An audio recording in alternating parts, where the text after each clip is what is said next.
12 dreams for the Red Queen under crown of stone. 8 voracious beasts born from 8 restless nights. 4 nails piercing the flesh of the sinner.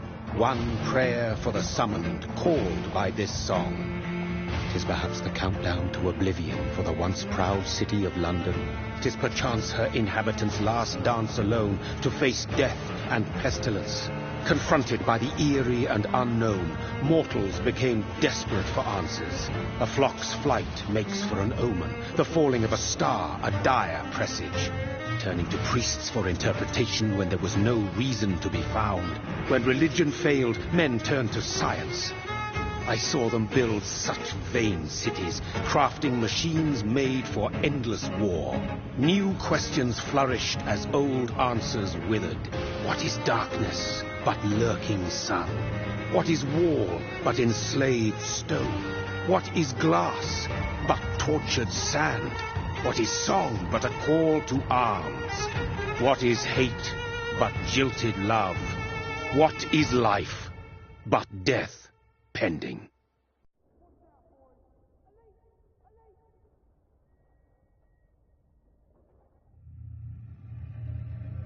Death. Since the apple was punishment, a righteous snare to keep mankind from ascending to the stars, they were all so wrong. Death is not a wicked thing, nor some holy retribution. A true punishment would be to never know its sweet kiss. Awaken from the harshness and be born once more.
Mary!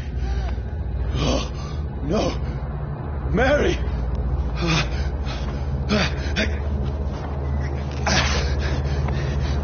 Hold on! Please, hold on!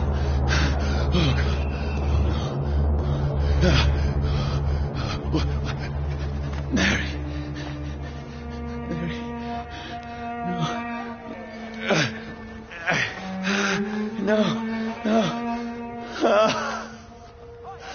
This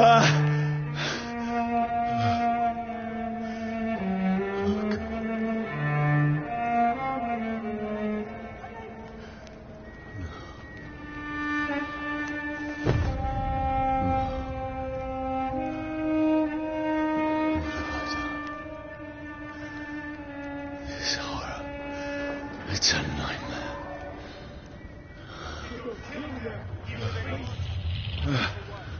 No! Please, a moment, let me explain!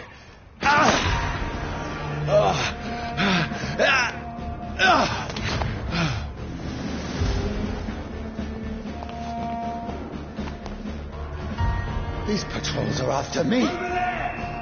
No, don't shoot! This is a nightmare. I need to get out of here.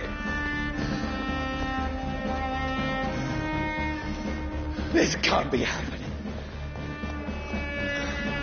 Over there! There's one of them! No, please, stop! I mean you no harm.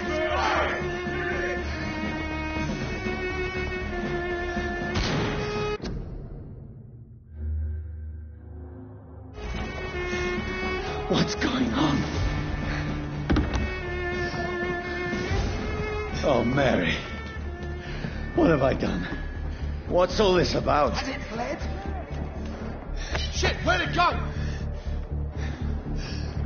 Now, I can defend myself. Kill that thing!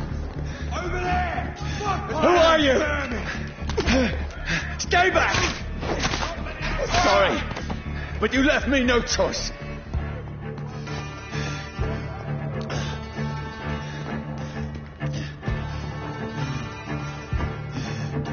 Who are you? Stupid beast! Vermin! Doesn't like burning, does it? Sorry.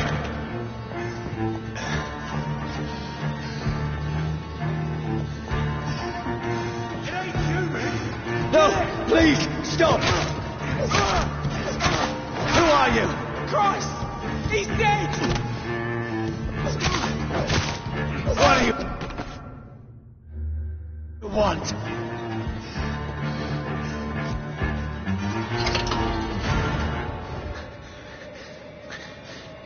I mean you no harm. I need help. Die, you fucking leech!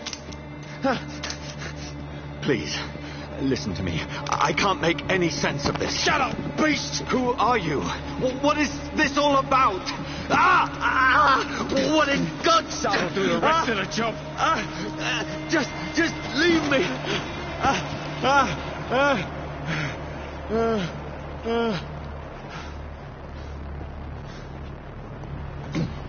The sun. It feels like it's burning me to the bone. I need to find somewhere to hide. Right now! Let me go!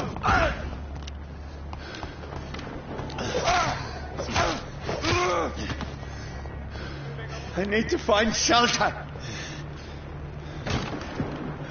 Is anybody there? What is this place?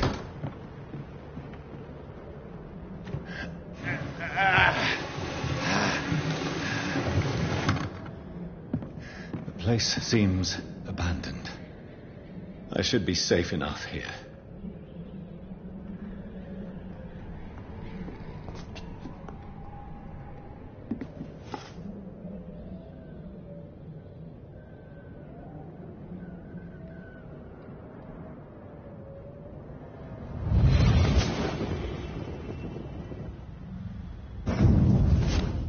Brother, what have you done? Mary! Mary! Mary, I'm sorry. Whoever did this to us, I will find them.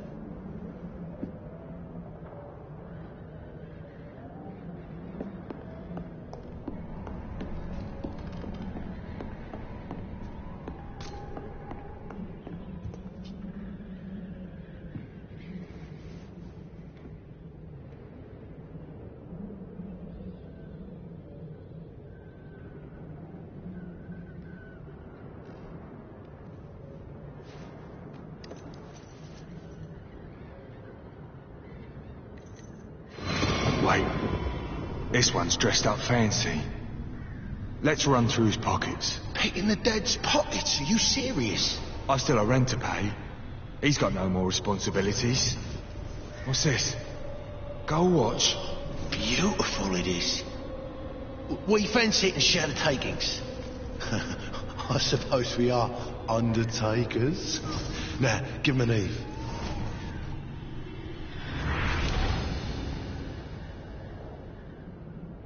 That's impossible.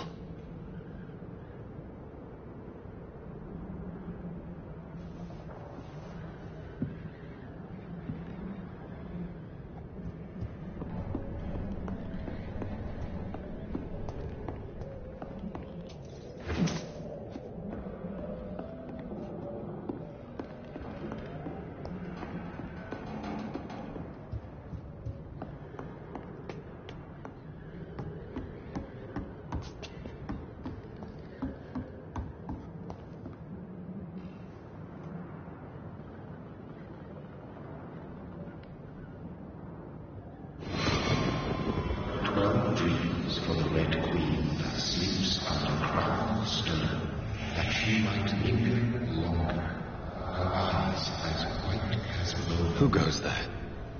The prayer for the sound of my warring song. A child born from darkness must take scent of his. Who's there? Are you referring to me?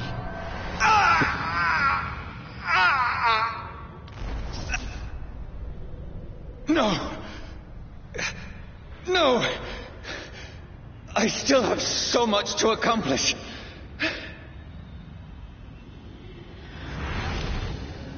I still have so much left that needs doing.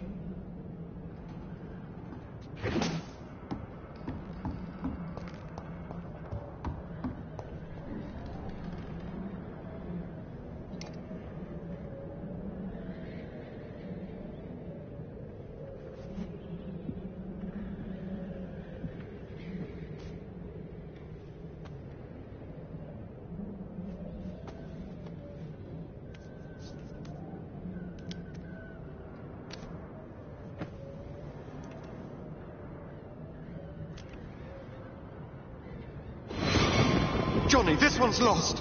We need to leave. And now! No! There's time. I can save him. That's the enemy coming! The orders are to evacuate the hospital! Done. He'll live. And now what? We fight. Killing is a hell of a lot easier than healing.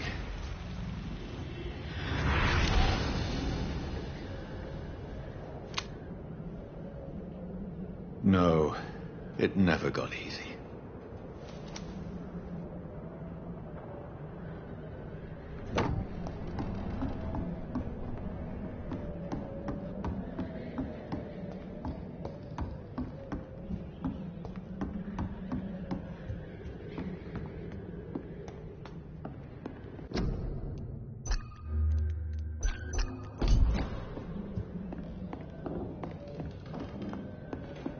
I had better remain here until nightfall.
makes no sense.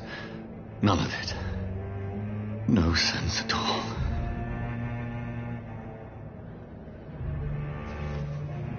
It's a nightmare. That's it.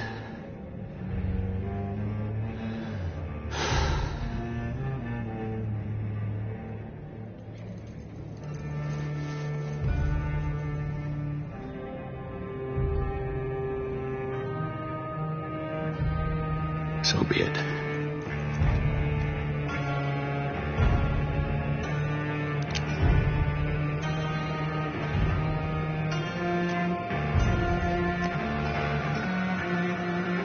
Rational thinking only.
This is absolute madness.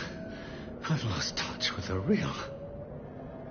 Madness it is, as mad as the moon, contains blinding sunlight into a glowing reflection.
Voice in my head. If I'm not mad, then it must belong to the one who made me what I am. I must find him to understand what I have become. Where is it? It's closed. These people want me dead. I need to leave now. Here's the leech. Here! Oh, fuck you!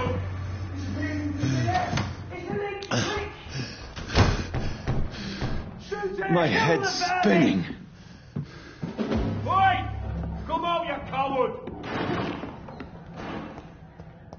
Clever fuck. I cannot enter.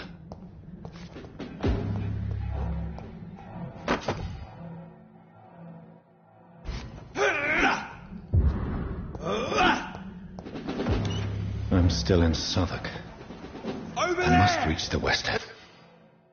Die, vermin! Go back home.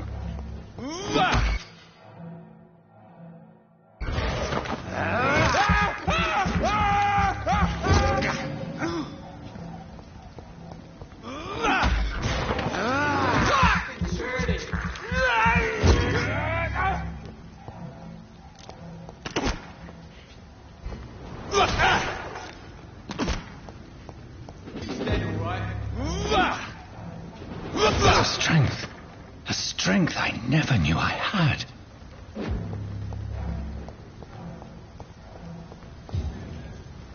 It's locked.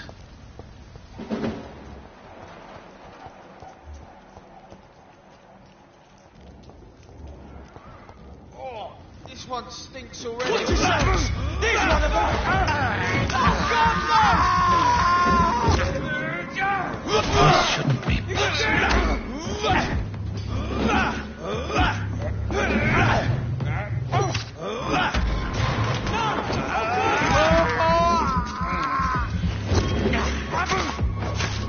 Every sinew, every fiber of my being is afire.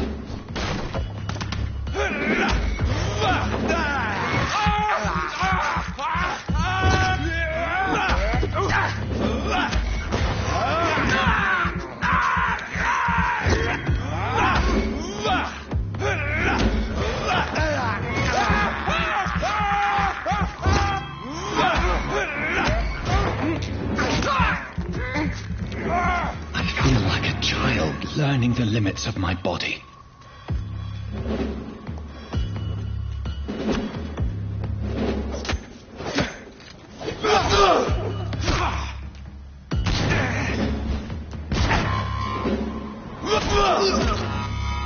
My strength, my reflexes. I'm not human anymore.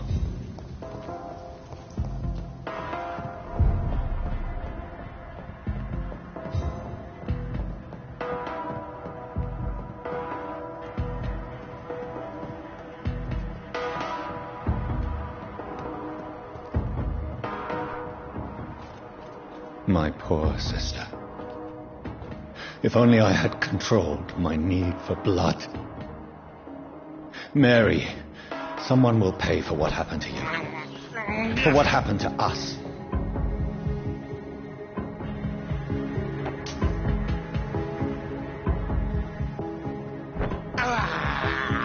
I have this thirst for blood. I cannot enter.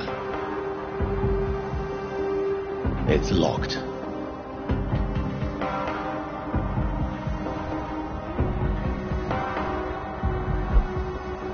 The dizziness from the jump. I can now control it.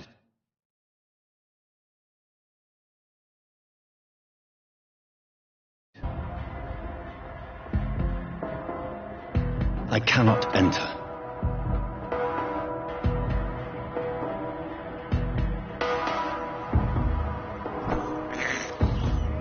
This is despicable.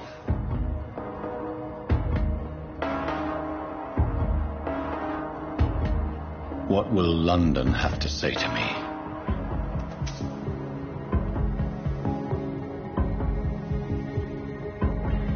I've so many questions unanswered.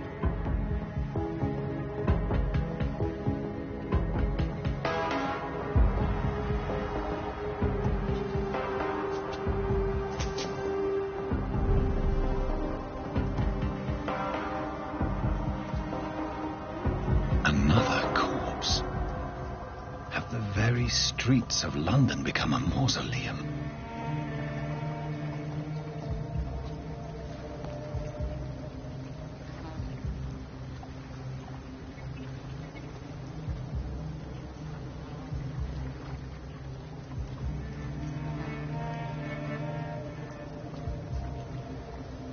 The man has been drained of all blood, but I can still smell the scent of it. I follow the scent's trail. Perhaps it will lead me to my assailant. Fresh blood. The smell is so strong.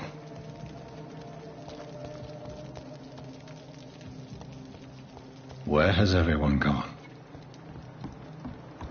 According to the blood patterns, that's where the victim was attacked. So that must be the killer's trail.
At last, a little life.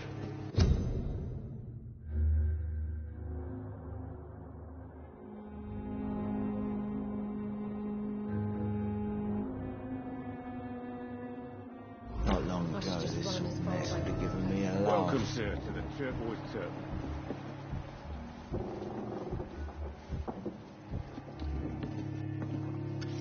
Good evening, sir. I wondered if I could ask for your help. Wow, you look like you need a drink. You've been there, seen that. Don't worry, things can only get worse.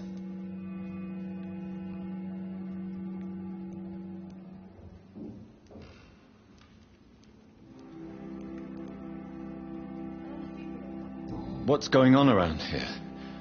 It's like everybody is hiding. You must be new here. Have you not heard about the murders? Everybody fears the return of the sewer dog.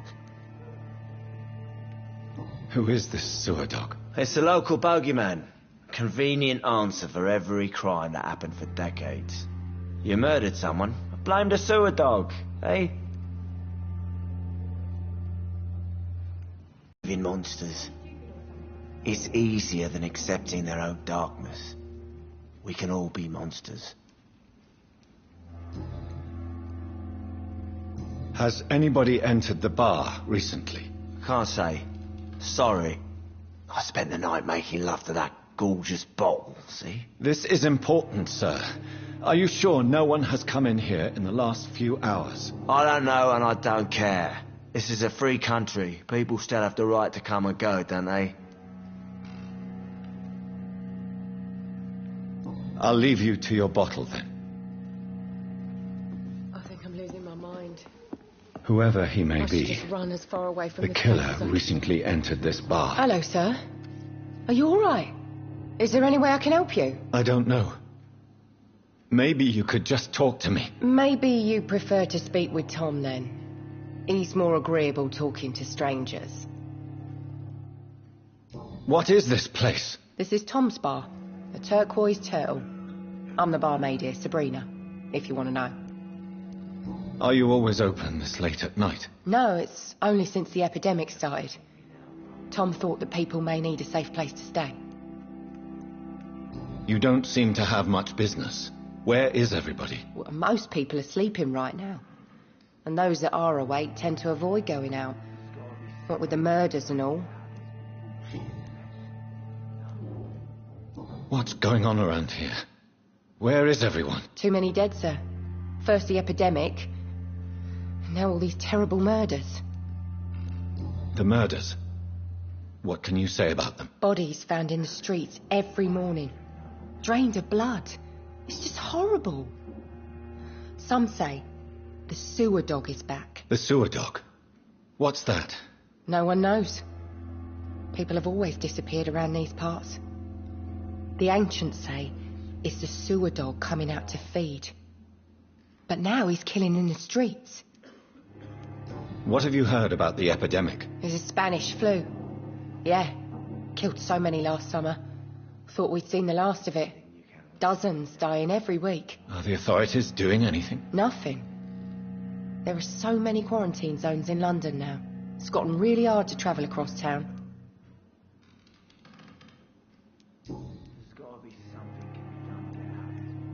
I just want to talk. I didn't mean to scare you. I'm not afraid, sir. It's just I've other customers to take care of. I only see one customer. Oh. Well, yeah, of course. I mean, I best check on them. I'll leave then. Thank you.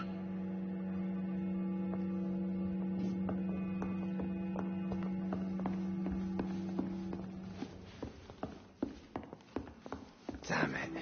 I think drink no longer stirs. Oh, God, sir. You look like Jonah's whale just spat you out of hell. Can I get you a drink? No, thank you. I'm not thirsty. Well, grab a chair and get some rest. This is going to be another long night. Why is it going to be a long night? You must be new around here. Don't you know about the murders? Are they stupid or something? Tell me more about these murders. Every morning for the last few weeks, bodies have been found. And those poor sods didn't die of flu.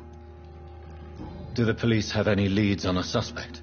Even before the outbreak, coppers never came round here. We're on our own. People die in these parts all the time, and no one cares.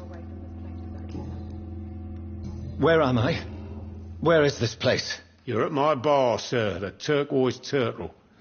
The last ray of light in this dangerous part of town. I hope I live long enough to see them wet food boys. Aren't you scared? Scared of what? All the bad shit happens out on the foggy streets. And I never go outside.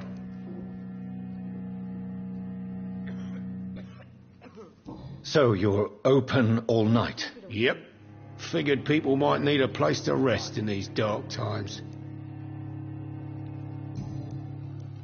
I'm looking for someone who might have passed through here recently. Wondered if you might help. It's been quiet tonight. The only other person I've seen went straight up to his room. Thought it was kind of rude, actually. You mean he's still here? Well, yeah. He paid for the entire week. I need to meet this man. I have questions. Just climb the stairs and knock on the first door. I heard him open his window, so I guess he's still awake. And, sir... Yes? No funny business, you hear me?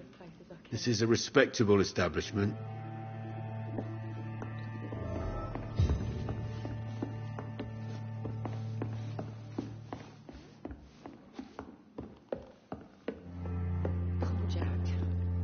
This is no place for you. Prewen has several patrols roaming the area. They do not pursue me. But they're looking for vampires, and they're most efficient. They'll not relent until the killer has been identified. I have a common objective, but I require... Shh. I think someone is eavesdropping. Are you certain? You might as well come in, whoever you are. Slowly, vampire! Who are you? I mean you no harm. Saith the vampire. Present yourself! I need a word with anyone.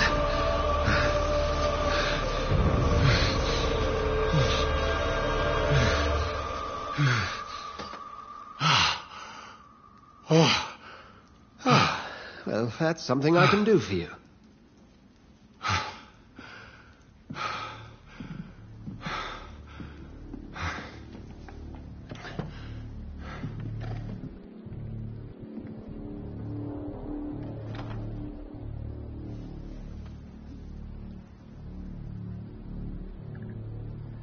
And who might you be?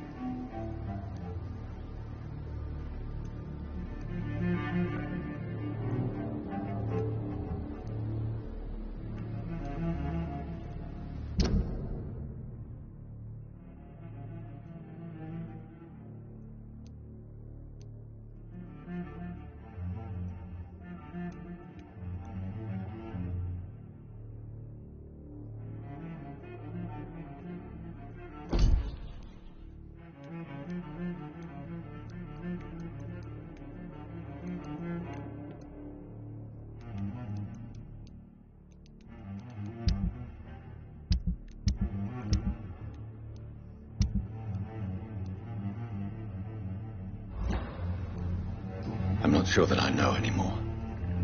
Might I at least learn the reason of your presence? That's none of your concern. Sir, you have entered my room in the middle of the night, pale as a corpse and shaking like a tree. So please, indulge me. Someone is molesting people. In fact, killing them. Biting them. The calling card of a vampire. Like you. I've been hunted down in the streets and attacked. I'm a victim here, too. I believe you. Then if you are not a vampire, who or what are you? Dr. Edgar Swansea of the Brotherhood of St. Paul. I'm performing an independent investigation here in an attempt to understand precisely what is going on.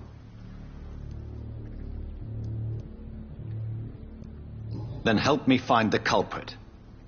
I may, if you'll first tell me why you opened this door. I followed a trail. The scent of blood from a recent victim. It led me here. You thought I was your aggressor.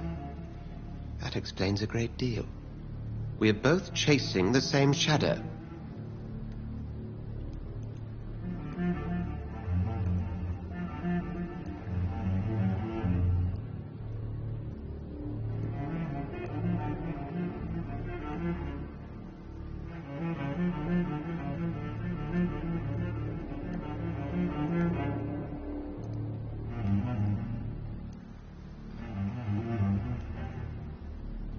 Perhaps.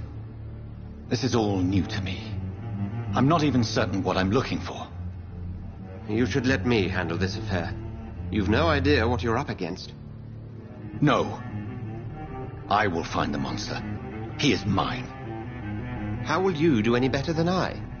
But then let me ask you this. What are your intentions if you find the killer?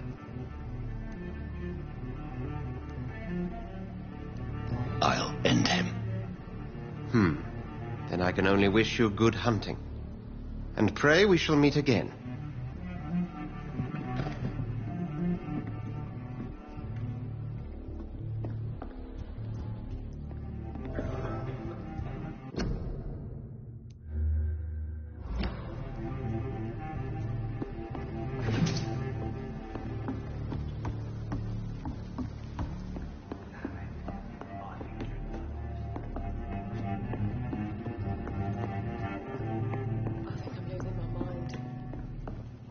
It's locked, all right.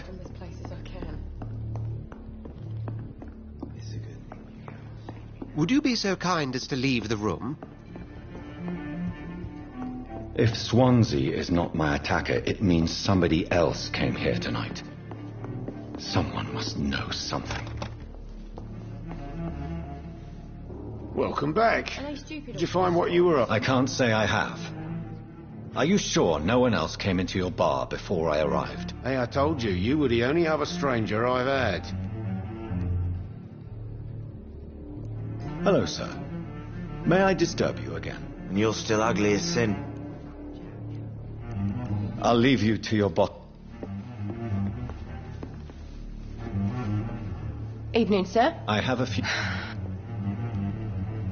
I spoke to Dr. Swansea. He's not the man I'm looking for. Now, I want the truth. The truth? What do you mean? I suspect that someone else was here tonight. And I don't think Tom wants to tell me about it. I'm just the barmaid here, okay? If Tom says you're the only visitor we had, then you're the only visitor we had. I can feel your fear, madam. Please, tell me what's going on. It's Will. William Bishop. He came in here earlier tonight and he... Well, I thought he was going to clock someone. Why are you so afraid? I mean, his skin. His hands. I scrubbed every glass and every chair that he touched. God, I hope it's not contagious. What happened tonight? He was dead drunk, as usual.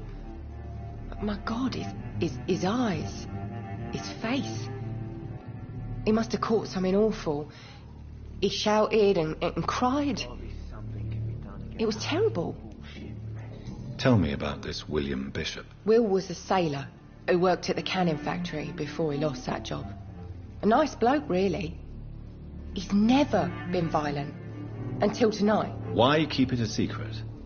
Why not tell me about it? Tom's nothing if not loyal. After Will lost his job, he offered him one ear. They used to be good mates. But recently, well... Will started to get very aggressive. I see. Thank you for your candor. I'll be sure to talk to Tom.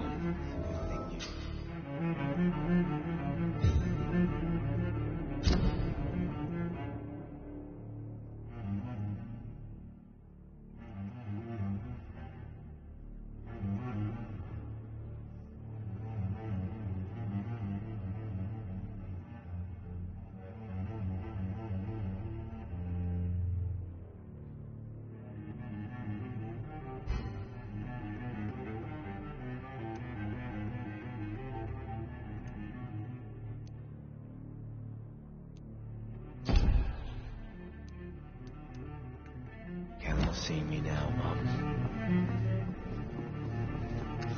Hello, sir. And you're still... I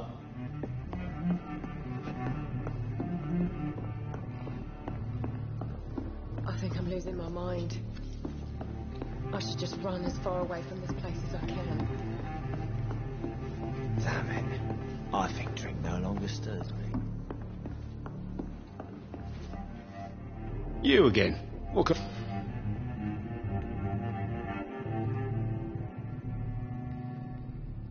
There's got to be something can be done to get out of this bullshit mess. No. Tom, talk to me about the visit from your old friend, William. Yes, Will came by tonight, but he's not my friend anymore. Why lie to me if he is not your friend? I didn't lie. I said you were my only unannounced customer, and that's the truth. Who is he? William. Just an old sailor who loves his gin too much. He worked for years at the canning factory before it closed. Is Is he dangerous? Yeah. Like many drunks, he's all bark and no bite. He can barely stand up most of the time. How was he tonight? Was he different? Sicker than usual, perhaps. He whined and mumbled about how mean people were to him and how he'd like to talk to me outside, and then he left when I refused. I need to find him. It's a matter of urgency. Do you know where he is? You could try his boat. It's up by the North Pier. He sleeps there when he's too drunk to get home. Please describe him to me. What do you expect? He's a tall, sick bastard with a bad rash and torn old clothes. William used to be strong. Now he's a mess. Thank you, Tom. If you see him, tell him I don't want him back here unless he cleans up his act, okay?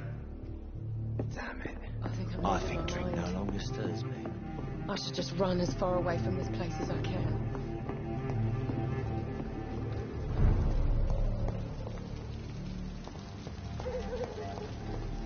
I will get to the bottom of this intrigue.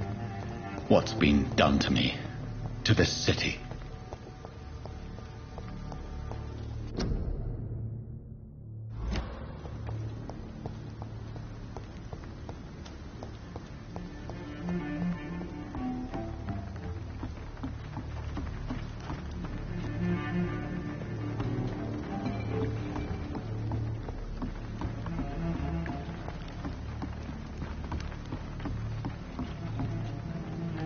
The body is still warm. This man has just been drained of blood. This man was armed. He tried to defend himself. This corpse has been dried of its blood, just like the previous victim. What's this? Some sort of note. Blood and empty gin bottle.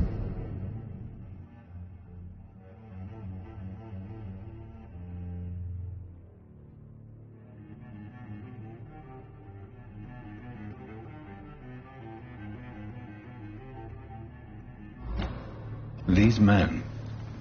There are blood splats on the other side of the canal. I must reach that barge.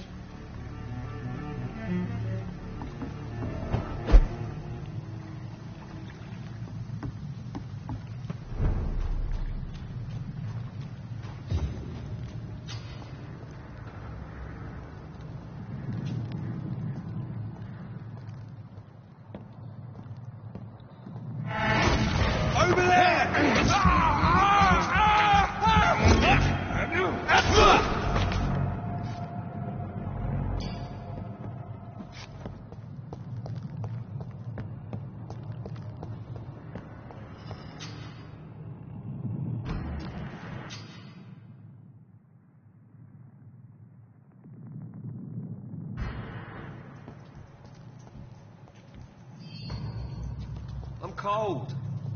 There's nothing here. Let's head back to a warm fire. Shut that foolish mouth of yours. You ever know McCullum to be wrong about anything? Right. No time I can remember. But I've only been part of the guard 3 weeks to the day. All the more reason to shut it, Mr. Billy. If the man says a blood's... Get them weapons ready!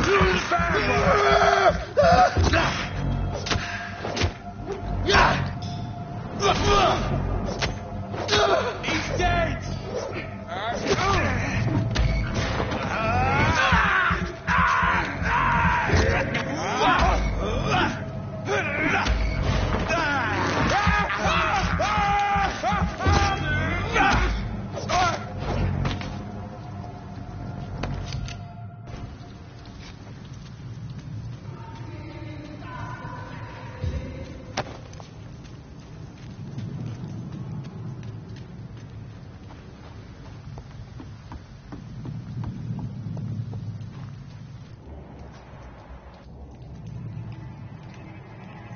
Sir, step away! Leech spotted! Watch out! Bloody leech!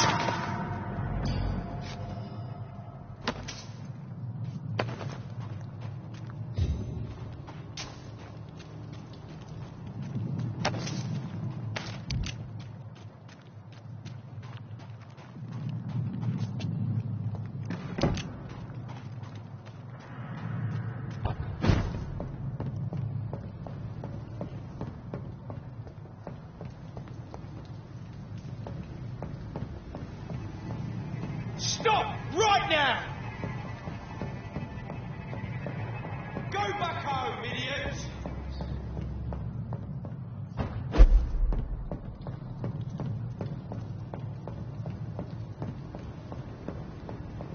Stop! Right now!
Fresh blood. The whole building reeks of it. The scent is so strong it makes me dizzy. I'll not betray you.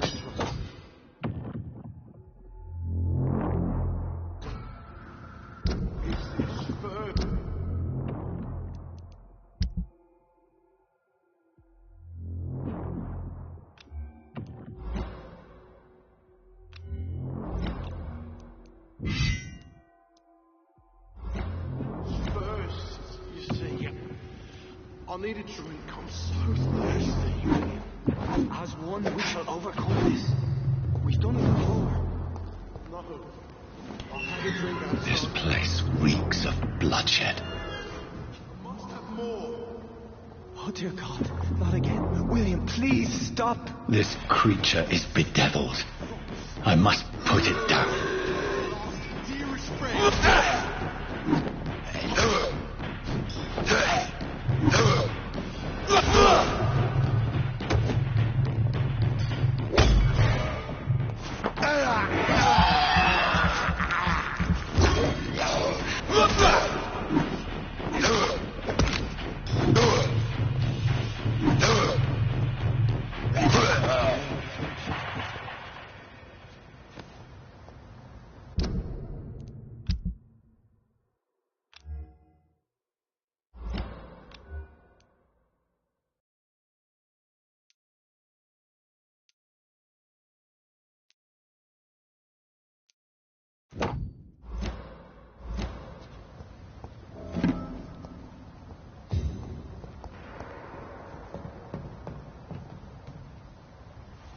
William was an honourable man.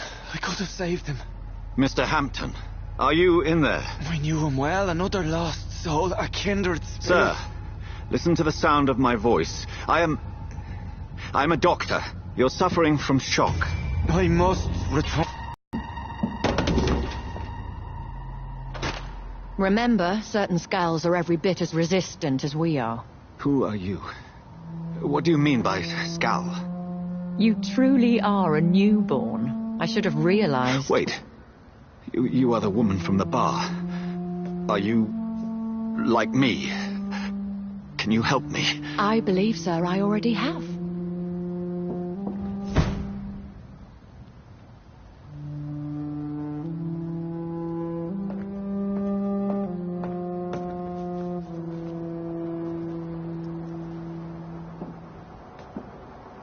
By George and the Saints, you've solved the mystery of these terrible murders.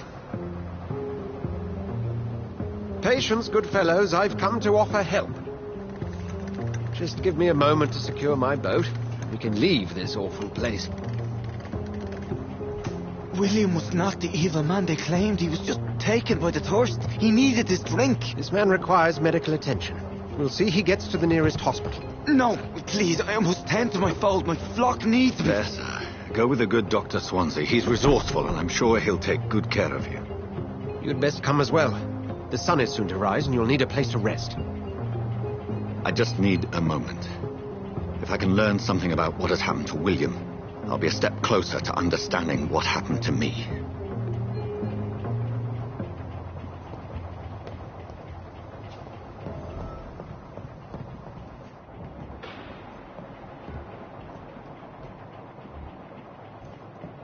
This poor creature can't be my maker. Could it be some subspecies of vampire? I must find a place to analyze the blood. It's locked, all right.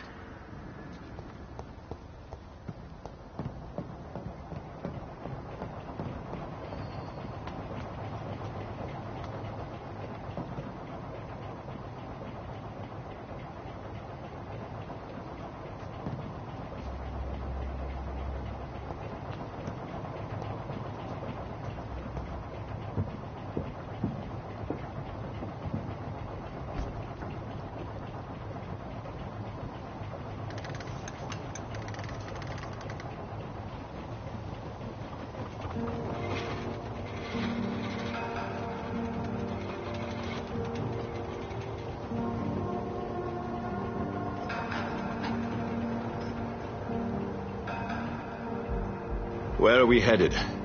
We're on our way to the Pembroke Hospital. It's just across the canal. They'll have a bed for poor Mr. Hampton. William was... What manner of creature was he? Predator, prey, villain, and victim. Who can say? The important thing is that he's been stopped. Duly noted. And the woman? What... Who is she? What woman? Oh, don't play me for a fool. You used me to locate that skull. You must know who she is. And I thought you a gentleman. You shouldn't talk about a lady behind her back, but I will tell you she values her privacy. Were London as peaceful as she appears from the middle of the canal? If only that were the reality of the situation. To be honest, I've always tried to avoid this part of town. Pembroke Hospital is the last bastion between the rest of London and the epidemic. The flu has decimated the East End and the war still rages. Welcome to the front lines of a plague. This is where you work, Dr. Swansea? I am the administrator of Pembroke Hospital. I thought you were here in service of your mysterious order, the Brotherhood of... Of St. Paul's Stole, yes. But first and foremost, I'm a man of science. A physician, like yourself, Dr. Reed. How do you know who I am? No need for modesty. You are Dr. Jonathan Reed, a surgeon of some caliber and renown, if I'm not mistaken. You are correct, sir. I knew it. I had my suspicions. But when you took the blood sample from the corpse of poor William, I was certain. Dr. Reed, marvelous. Have we met? I attended 3 of your seminars before the war. I have the utmost admiration for your research. And what a turn of fate. England's most esteemed blood specialist returns to London a vampire.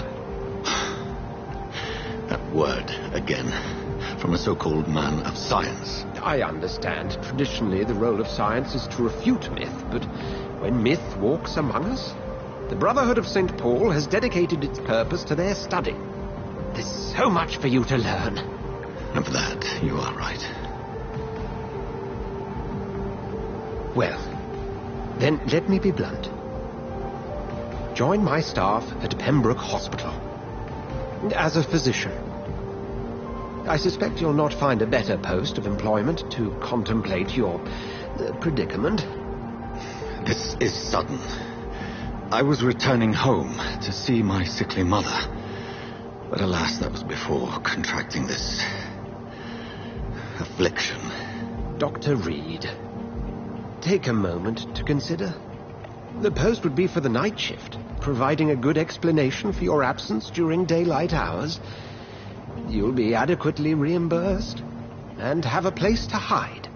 I even had the forethought to bring some clean clothes. So, what do you say? It seems I have little choice, but yours is a generous offer, so I thank you. Brilliant! Oh, Jonathan, this is one for the book, and the beginning of a beautiful friendship.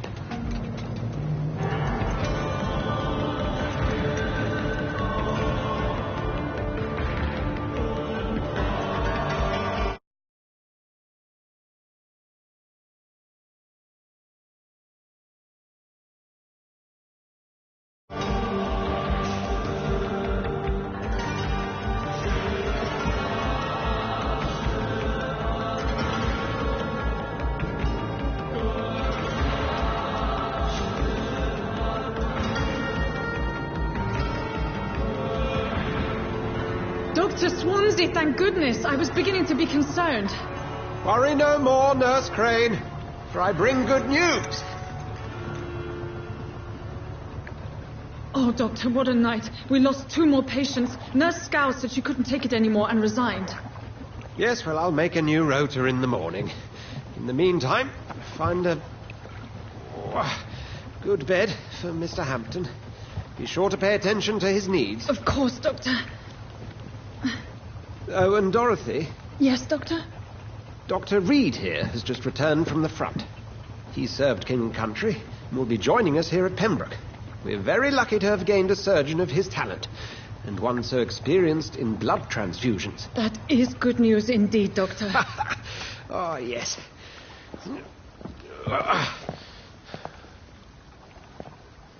Here at Pembroke, it's not what we have, but what we haven't.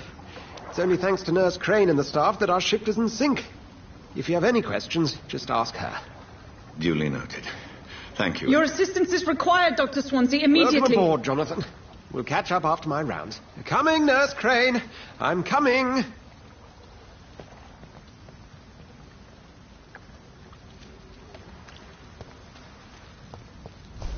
I cannot enter. We'll have a word in my office later, Jonathan. Come on, you bastard! You can do better than that now! It's my turn!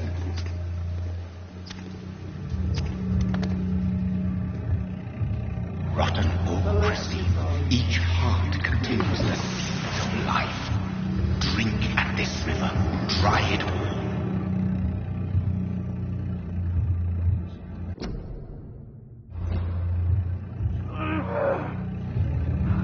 Master gave me a good poke. come on, you bastard. I won't bite. Sir, please. You've lost too much blood. Calm yourself. You think I didn't notice? Stop your staring and get me to an hospital, you arse!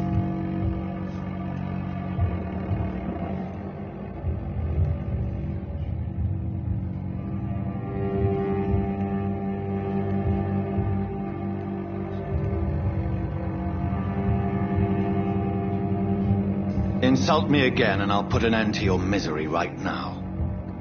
All right, sorry. I am in pain here. My guts are spilling out onto the street and you're yabbering on. Yes, that's a very nasty wound you've got there. Take my word, I am a doctor, Dr. Jonathan Reed. Name's Clay Cox. I'd appreciate you helping me to a better place, Doc. Follow me, Mr. Cox. Let me assist you to that better place.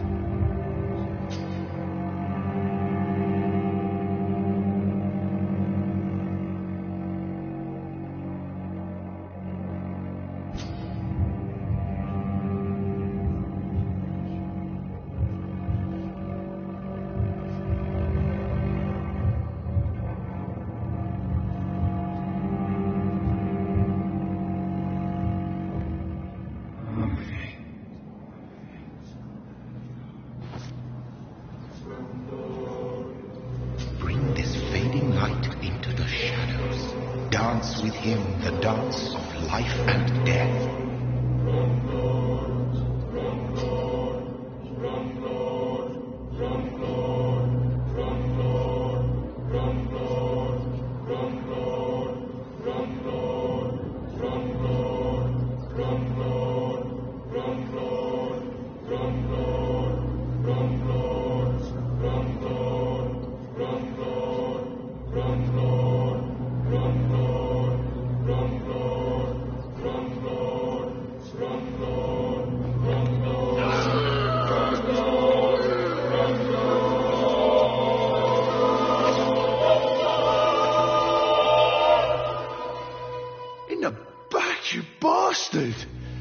Didn't have the guts to fight me.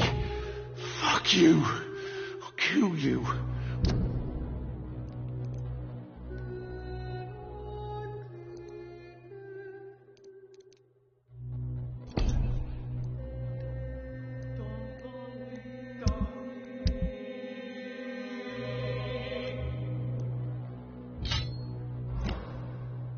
I'll kill you.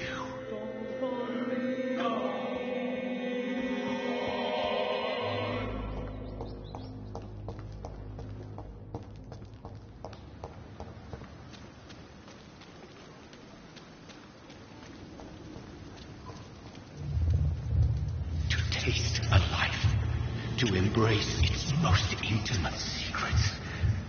Such a burden, such a divine sin.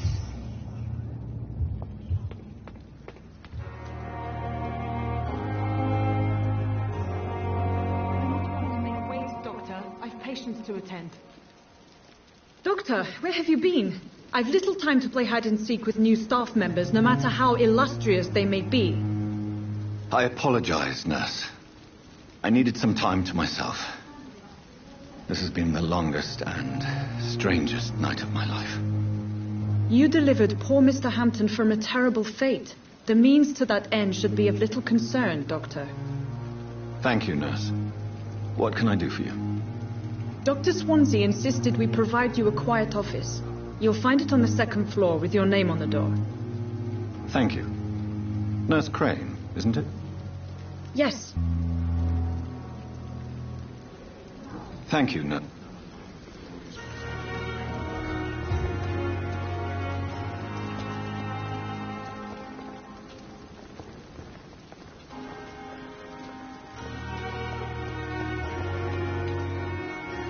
Good evening, sir.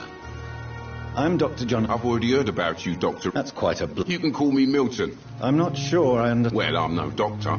You have a keen eye. No need to explain, Dr. Reed. Do you need any medical help, Milton? I'm fine, Doc. Physically, at least. But I would give everything to be in a better place right now.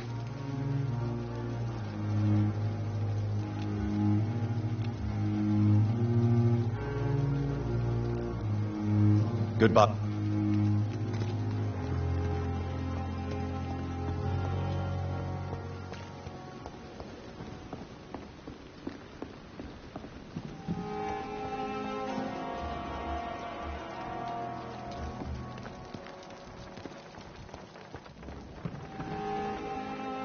Good evening, nurse. I'm Dr. Jonathan Reed, the new... Dr. Swansea has already... Did he really? All members of staff have already read about... I see. Well, I'm a little surprised, but I suppose I'll just have to deal with... You must know, blood transfusions are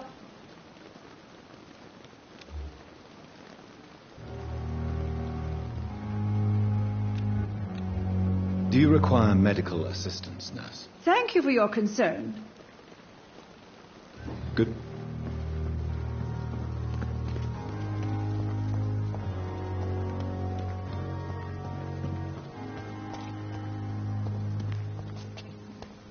Dr. Swansea is right.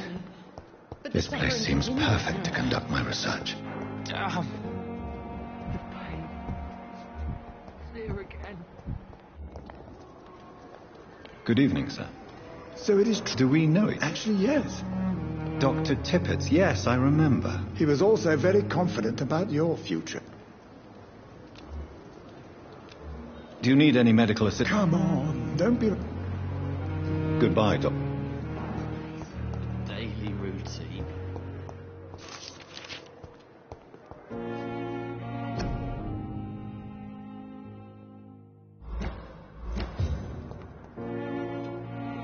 Good evening, sir.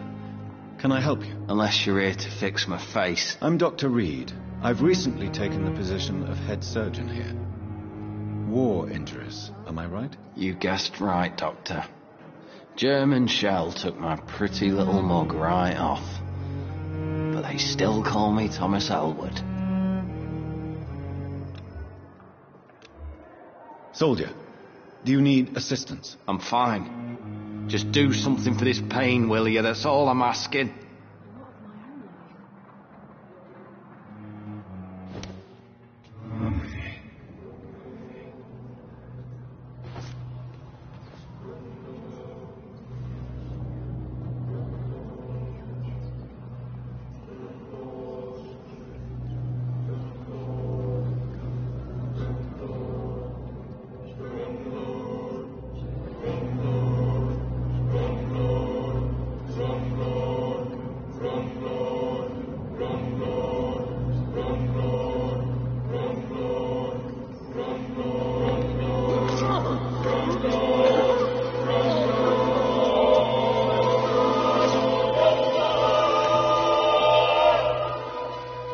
So this is how it ends.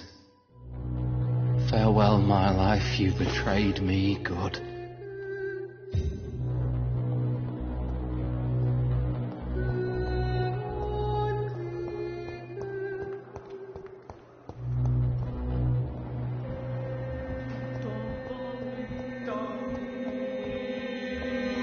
It's locked.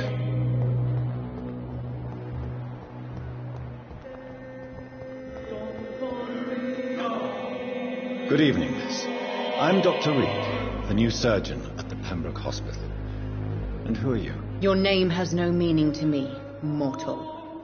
You're nothing but dust blown by the winds of eternity. I beg your pardon? What are you begging for, mortal?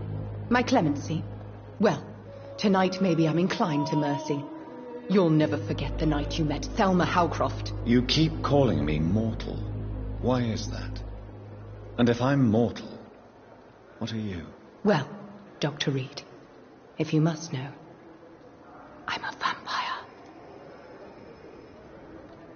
Do you require my services, Miss Howcroft? I have no need for your medicine, Dr. Reed. Blood is the only drug I need.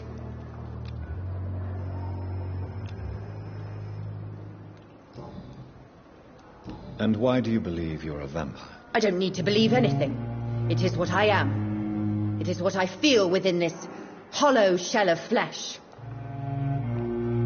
Please, describe to me how you feel. What is it like to be a vampire? I can hear my body crumble from the inside as my flesh cracks and fades. I sense the last pulse of postulant blood within my drying veins. I need new blood. I see. Have you ever heard of Cotard syndrome, Miss Howcroft? Never. It's a mental illness discovered by a French neurologist named Jules Cotard. The affected patients are delusional.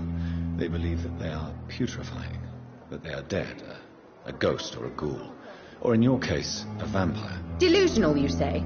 Oh, sad and petty mortal.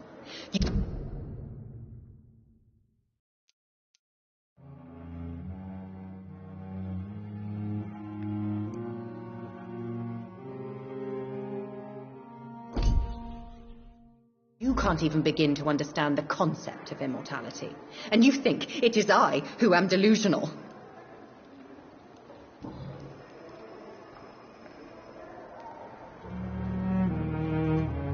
I'm assuming you must be a patient here.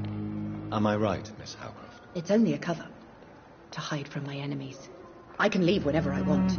As a woman, a spirit, fog, or bat. Who are these enemies you mentioned?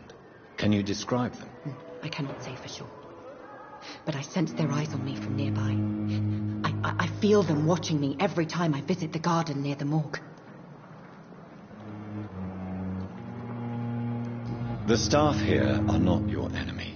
They're here to help you, to care for you. I'm not speaking of the doctors in white. I'm speaking of the men and women who hunt me. For I am a vampire. I see. Don't worry. These people will not find you here. I'll personally make sure they leave you alone. Thank you, mortal. But do not interfere with them, for you are no match for those that hunt me.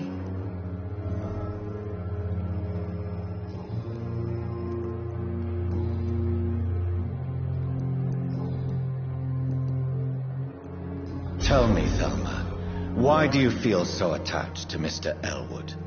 Why him? I'm not sure, Doctor. I think we have a bond of some sort. We've both suffered so much. He's the only mortal I find interesting. Do you plan to make him a vampire too? Of course not. How could I inflict my curse on anybody else? I'm not that cruel, Doctor. Would you say you and Mr. Elwood are romantically involved? No. No, Thomas is a delicate soul. Even though he disguises it. But I am not the woman he needs. No, for I am a vampire, Doctor. Who are you really, Miss Howcroft? I mean, apart from being a vampire. Is that not enough for you, puny mortal? What do you require? Proof of my powers? I'm curious to know who you were before becoming a vampire. It was such a long time ago, I don't remember. Centuries of unholy life can have strange effects on one's minds, you see?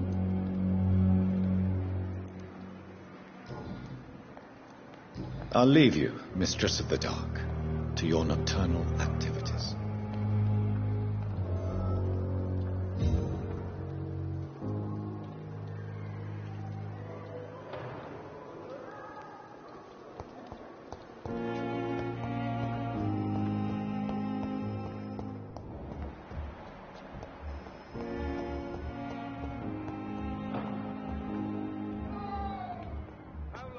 Why, damn it! Blaming me will not further your agenda, sir.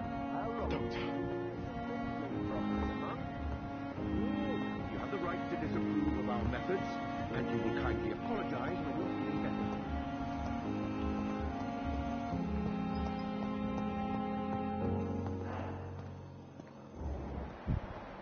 I will not let you down. Good evening, Doctor. I believe we're going to be working together. Dr. Reed. Dr. Swansea informed us of your arrival, but I could not dare to believe we'd have such good fortune. Such an honor, sir.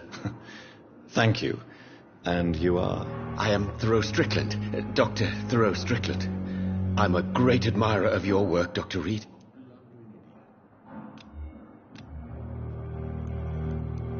Goodbye.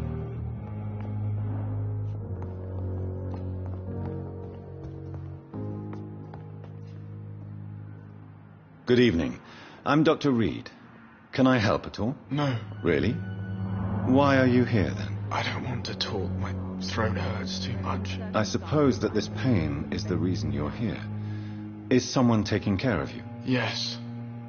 And no. Could you at least tell me your name, sir? Mortimer. Mortimer Goswick.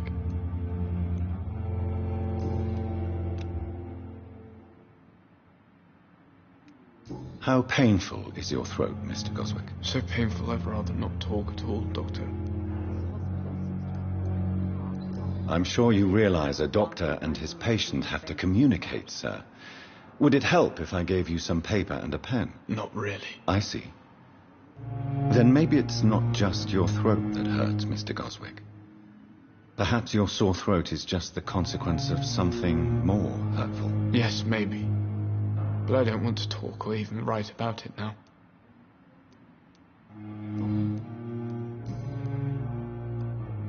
Tell me about yourself, Mr. Goswick. I don't want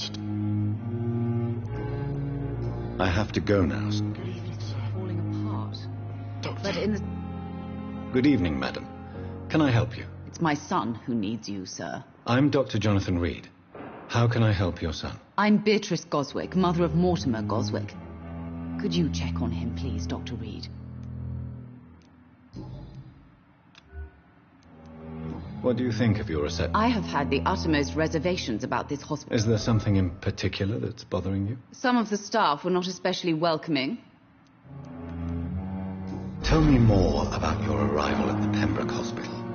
What gave you such a bad first impression? The ambulance driver was quite rude, for a start.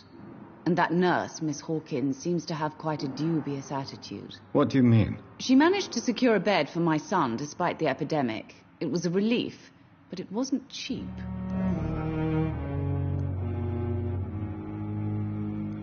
I share your concern, Mrs. Goswick. Be sure that I'll talk to the people involved. I don't expect compensation, Dr. Reed. But I'm aware such behavior would not be tolerated in other hospitals. She charged you for a bed? Yes, and I paid without question, considering the urgency of the situation. What can you tell me about yourself, Mrs. Goswick? Not much to say. Are you really that rich? Most of the patients here are of a more humble origin, if I may say so. Yes, thanks to my husband. May he rest in peace. I can cover any needed medical expenses.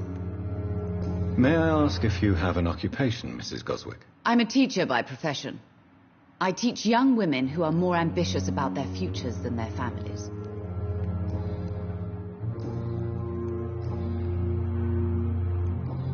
Goodbye.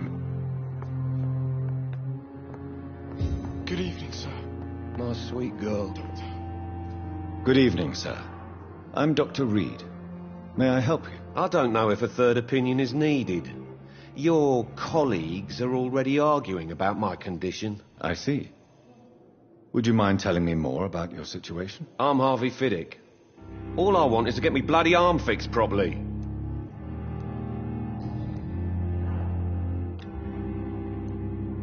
Tell me about yourself, Mr. Fiddick. I'm just a regular guy waiting to get his arm fixed, so I can return to work and to my family. I was more curious about what you were doing before being hospitalized. I'm a carpenter, and a good one too. But that means I need both arms to feed my family, Dr. Reed. Are you satisfied with your treatment here? Well, it's clear that I've chosen a bad time to be injured. Forgive my bluntness, but you seem overwhelmed by cases of the flu. I won't lie to you about it. I'm afraid we are. Are you sure you don't want to operate yourself, Dr. Reed? I have the feeling you're very capable, and your colleagues seem to think so too. In other circumstances, you would be right. But for now, I don't think I can take on the responsibility. My apologies. Tell me about the doctors who are arguing about your case. Strickland and Aykroyd. They both want the best for me, but there's a lot of pride there. Doctors are no different from carpenters, it seems. What do you mean? I often had professional arguments with rivals on a building site. Difference is I disagreed about wood and nails, not flesh and bones.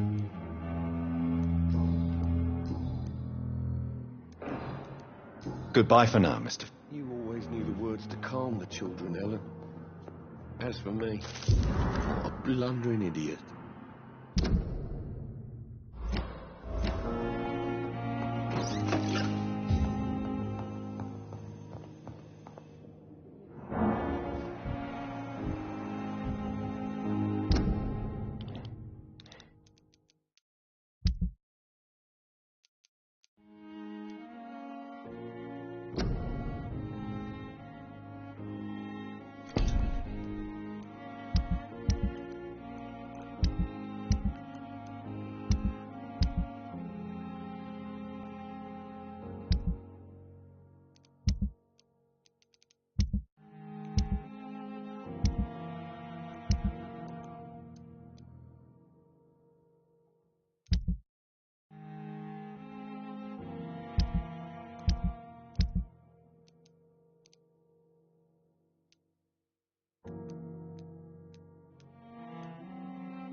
Good evening, sir. The resources.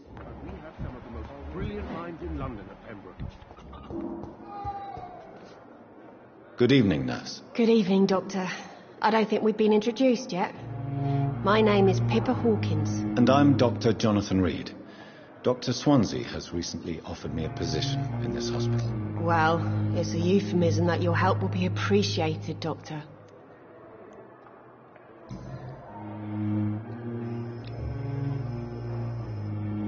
Do you need medical help? I'm fine.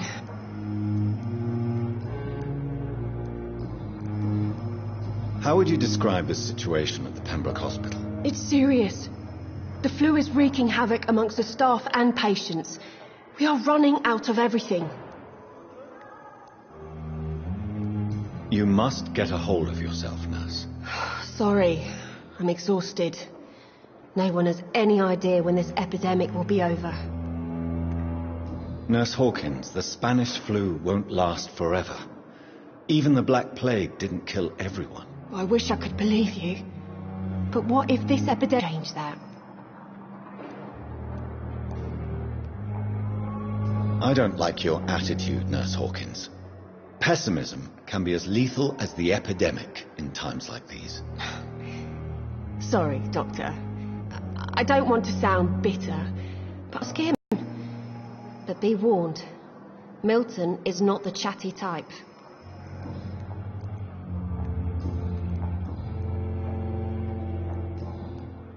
Goodbye, nurse.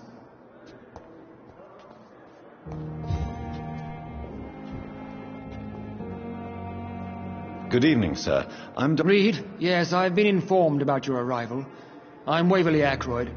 Welcome aboard, I suppose. Does my arrival inconvenience you in some way, Dr. Ackroyd? Let us just say that I don't particularly share Dr. Swansea's enthusiasm for hiring you.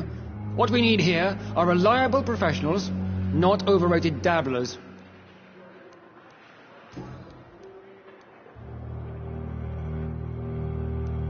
Do you need my assistance? Not at all. I'm sure that you are used to I don't know what you've heard about me, but I have already proved my value as a practitioner. I don't question your skills, Dr. Reed, but your motive. Is it money, fame, or are you truly dedicated? And what exactly is that supposed to mean? I served in the war just like you. But unlike you, I did not use the wounded to play the modern sorcerer. Be careful what you insinuate, Dr. Ackroyd. I only want you to admit you used those men to improve your theories. This is ridiculous. My blood transfusion technique saved many lives, and you know it. You see? That is exactly what I hate about people like you. You avoid this kind of accusation instead of facing reality. I don't know... I don't... And what... Be careful. This is You see? It seems you have bad... I refuse to see this industrial slaughter as scientific progress. War only reveals the worst in men. We can at least agree on something, Dr. Ackroyd. If you have a problem with me, Dr. Ackroyd, please feel free to tell me. Dr. Swansea has imposed your presence on this hospital without asking anyone's advice. the benefit of his position. But I don't agree with it. I know we've never met before, but I believe this hospital could use all the help it can get. You will agree with that, I'm sure. Oh, but I have heard about you, Dr. Reed. Of course, you can't say the same about me, since I have not wasted my time courting the press.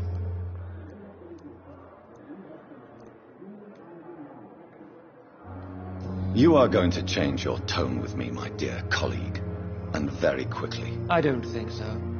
Perhaps you think yourself protected by Dr. Swansea, but I am still a free man, and I will speak to you the way I want.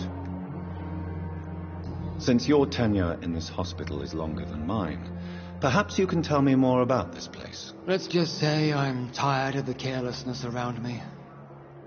I have always respected the skills of Dr. Swansea, but over time his enthusiasm has become displaced. Carelessness? Exactly what are you talking about? We're here to save lives. The people who trust us are not volunteering for experimentation. They're here to be healed. I don't intend to run any radical experiments, Doctor. Even if I, as any good practitioner should, express an interest in pushing the boundaries of medical research. Modern medical methods were created through audacity and ego. But there are rules in our line of work, and they're here to protect our patients.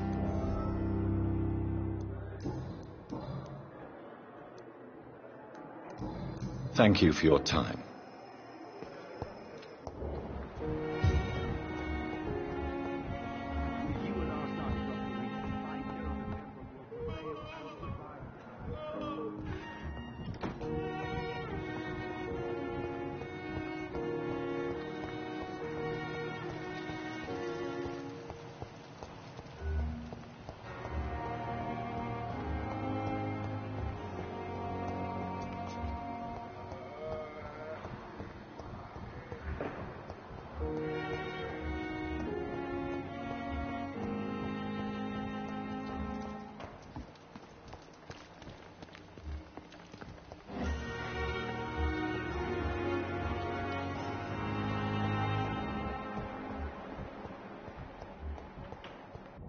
I cannot enter.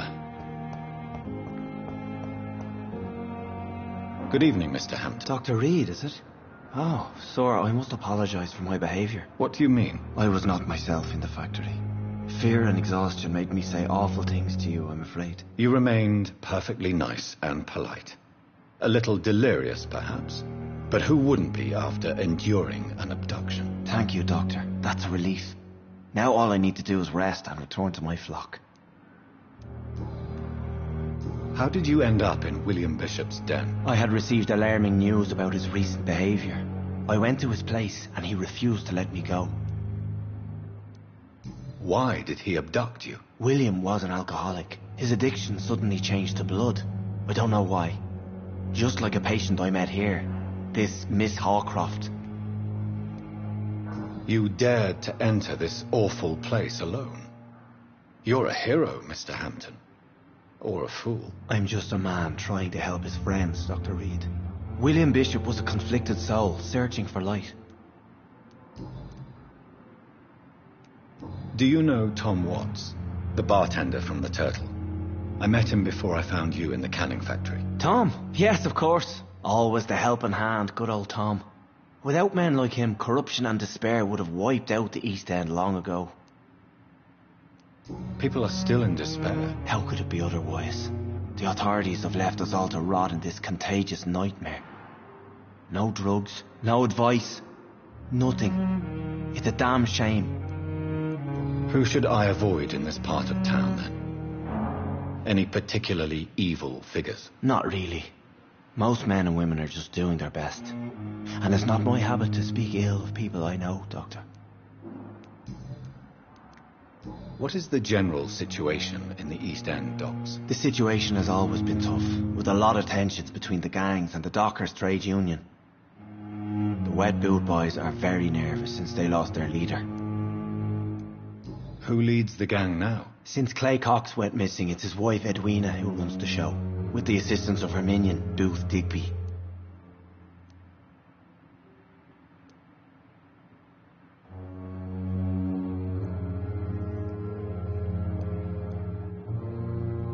Has the gang been threatening you?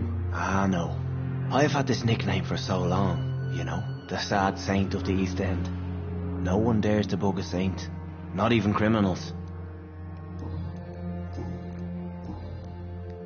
What do you do for a living, Mr. Hampton? I can't help but notice the cross around your neck. I manage a night asylum for the poor and homeless of the docks, and I try to guide the lost and hesitant on the right path to our Lord. Are you a priest, Mr. Hampton? A deacon, maybe? Not at all, Doctor. I'm just a man of faith willing to preach the good word.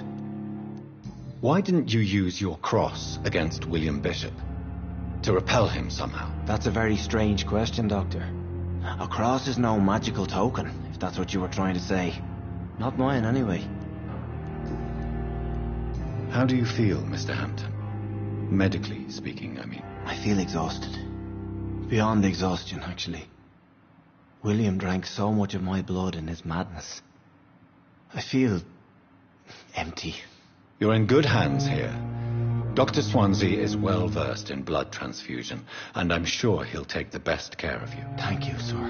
I believe all I need is rest, and then I can go back to the people who need me. Have you made friends since you arrived? Not really, but I recognize Miss Harriet Jones. I knew her when she lived by the docks.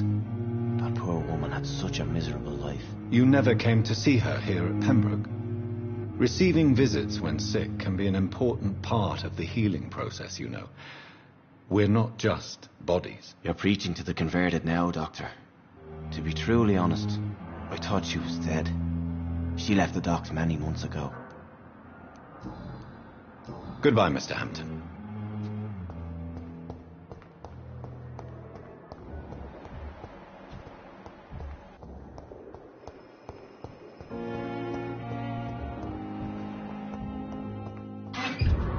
It's locked, all right.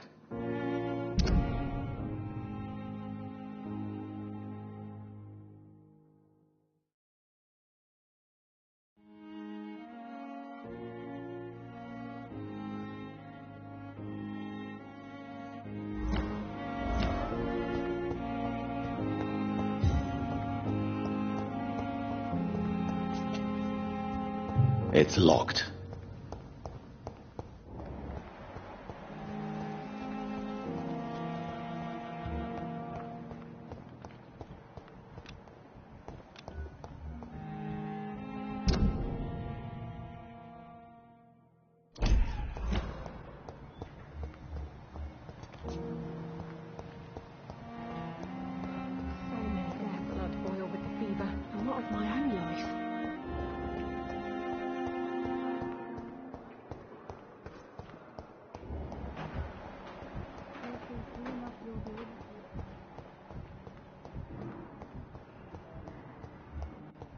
Thelma Howcroft said she was being watched by vampire hunters.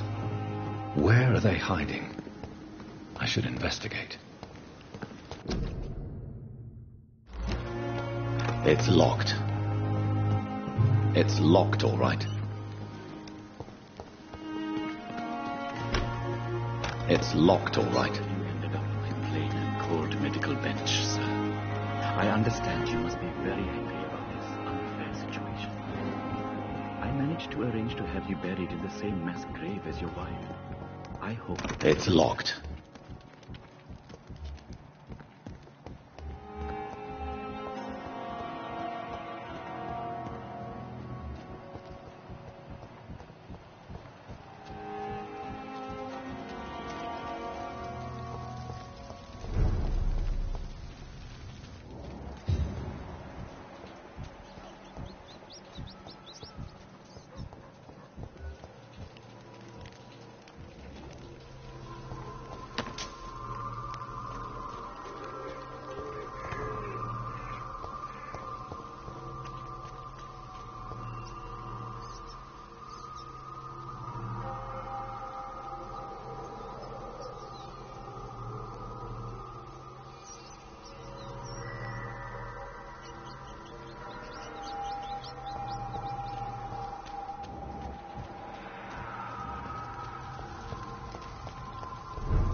Good evening. I'm Dr. Reed. Always a pleasure to meet a colleague, sir. Especially when he was supposedly dead. A colleague? Are you a doctor too? Not anymore, sir. I used to be Dr. Rakesh Chadana. Now, I'm just Mr. Chadana, pawnbroker and humble guardian of this morgue. What do you mean, you used to be a doctor? Was your license revoked? No, sir. It is just that I like to be precise. I run a little pawn shop while taking care of the dead. But I used to be a real doctor.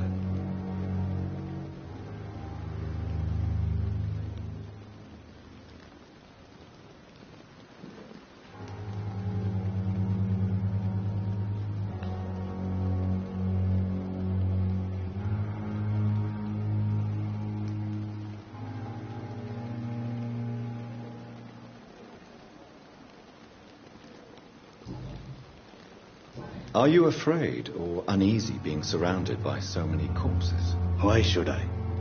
These bodies are empty vessels. Flesh left to decay. Poof! No soul anymore. All gone. An interesting point of view. And quite an exotic one, too. Most people fear, or at least have a respect for dead flesh. Sir, as a medic during the war, I learned to face my death and the death of others. It's the pain we have to tame, not death itself.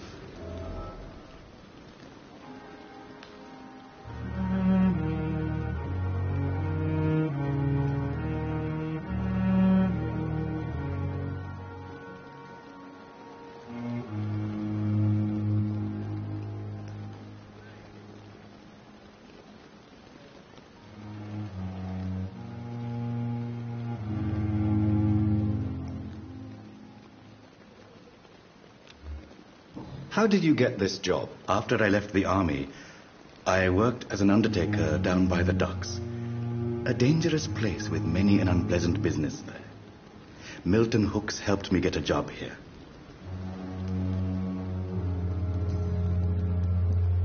Have we met before? I don't think so, sir. Why? When we first talked, you said you were glad to meet me since I was reported dead. Funny story, sir. Your sister came here a few nights ago. You were missing, and she was looking for your body. She must be very relieved now. Do you work here alone? Yes, very easy work, sir. All I have to do is watch a few bodies. The situation was very different when the main morgue was still open. Why do you have to watch these bodies? Because these poor fellows have no names. We keep them in case someone comes looking for the missing. Sadly, very rarely happens.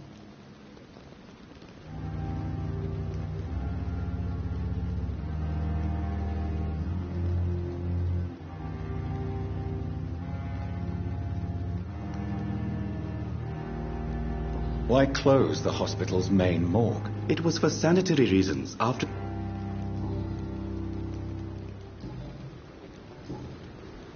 A pawnbroker? I expect you get all types of people here. Yes, sir. All kind of people. For I sell all kind of goods.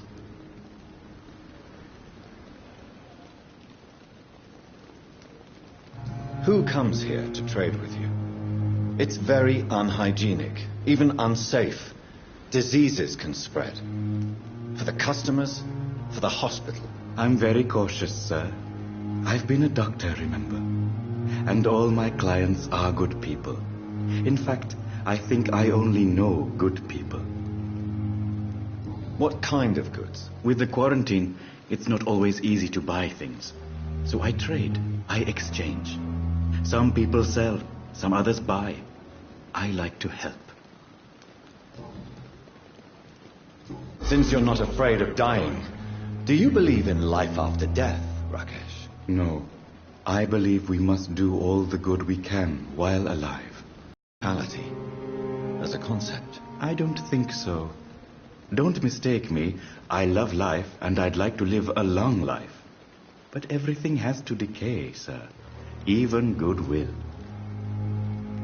Do you really believe goodwill cannot last? As I said, sir, everything decays. If I was to never die, goodness, I would be bored or worse. And I like to be helpful, sir. Quite depressing, wouldn't you say? Yes, but the good news is we'll all die before losing our humanity, sir. So you're ready to die? No, I am not. I don't fear death, for I won't see it. What troubles me is the pain my death will inflict to those I know. You're a wise man, Mr. Chidana. No, Dr. Reed. I am a foolish man. But I like to think otherwise. Please show me what you have to sell. Of course. It's just trinkets and curios, really. But I'm sure they can be useful.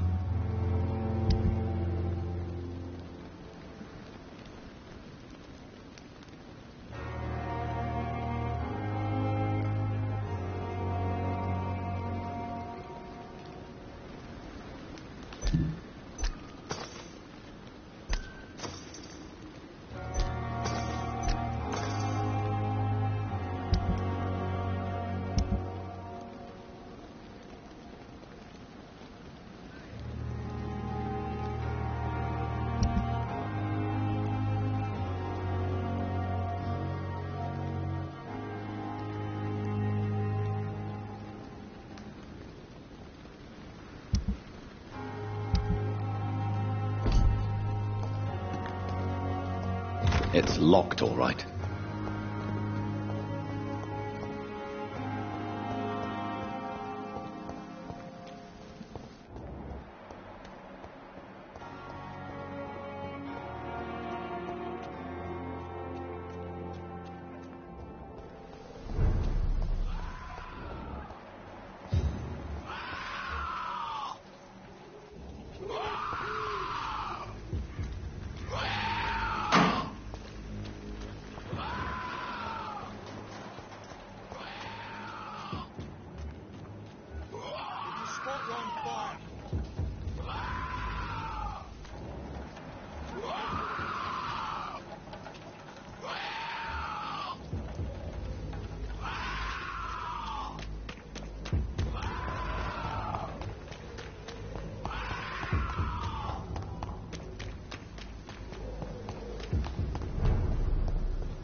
I cannot enter.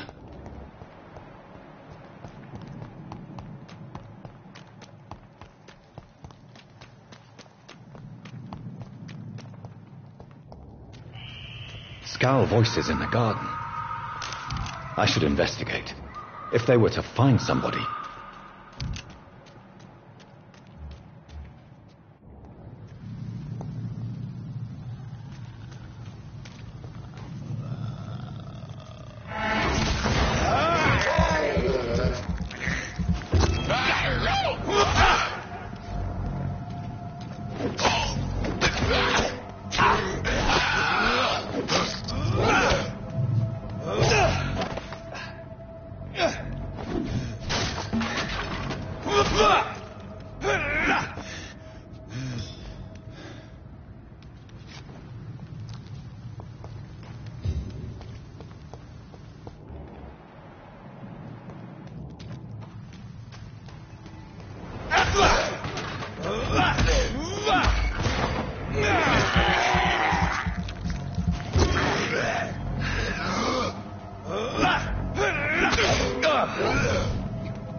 So, Mr. Hooks and Nurse Hawkins are an item.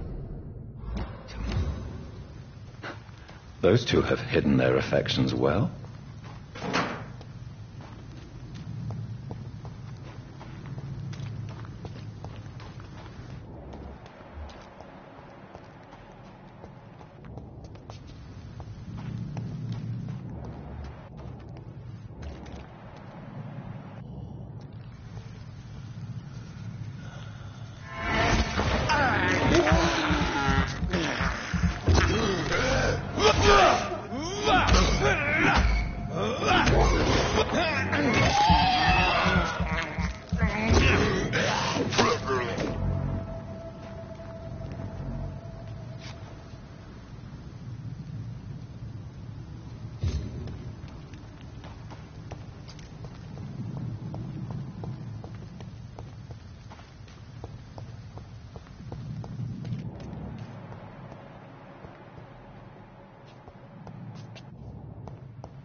Good evening, Nurse Hawkins. Good evening, Dr. Reed. Pepper, are you sure you want to leave this hospital? To become an... I want more. I want to make things change.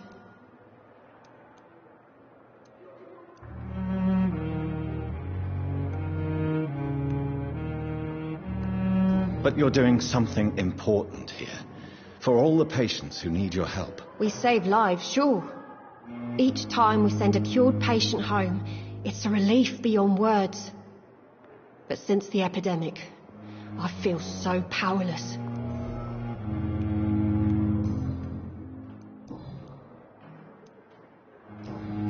Goodbye now.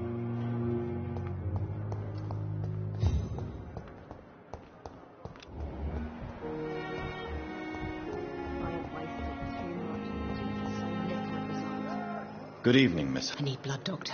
Warm.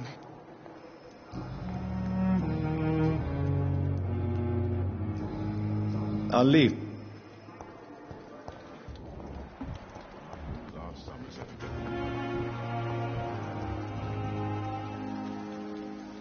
Good evening, Milton. Good evening, Doctor. Still trying.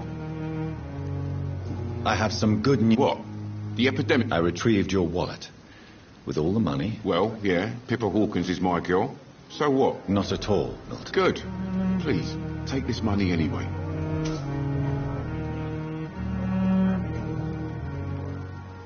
What's going on between you and Nurse Hawkins? Pippa's tired. Tired of all this shit. Tired of all those corpses piling up. She's as depressed as I am.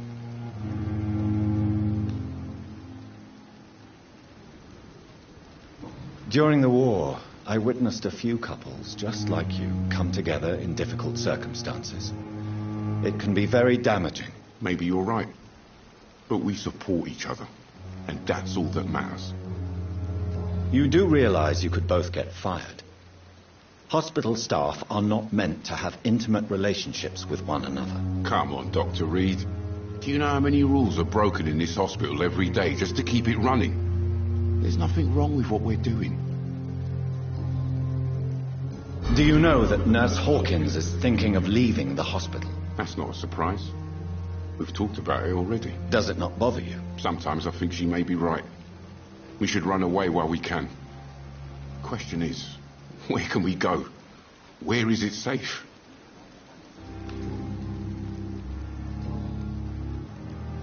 Why do you have such a mediocre reputation among your colleagues, Milton? Fuck them. Nobody knows the horrors I've seen since working here. This city was sick long before the epidemic, Dr. Reed. I know it's a difficult task, but correct me if I'm wrong. Is this not the job you are paid to do? I've seen babies left to die while their brothers were properly fed. Underage girls and boys sold to all manner of perverts. I'm sorry, I don't know what to say. Yeah, exactly. We lack words. So excuse me if I don't look on the bright side of life. So what do you do exactly in this hospital? Apart from smuggling guns, I mean. I've been an ambulance driver since... too long, I guess. I bring sick people here night and day. It's a dirty job, but I get it done. Most of the time. Since you're on the front line, how is the sanitary situation in this vicinity? It's a complete disaster. It's even getting dangerous to enter some streets or buildings. Even the locals attack you. It sounds like things have been a bit rough recently. What's happened? Yesterday I got attacked by the patient I was bringing here. I escaped through the hospital's garden, but I lost my wallet when I was running. You left an infected patient outside the hospital? That's incredibly dangerous. Go there yourself if you want, but be careful, Doctor. I'd rather not bring your dead body back. Are you really smuggling weapons through the hospital? And why not? I've already been attacked by patients, you know. And by gang members willing to steal my money. But you're not defending yourself. You're selling guns to civilians. You keep people alive your own way, Doctor. I offer them another way to protect their health.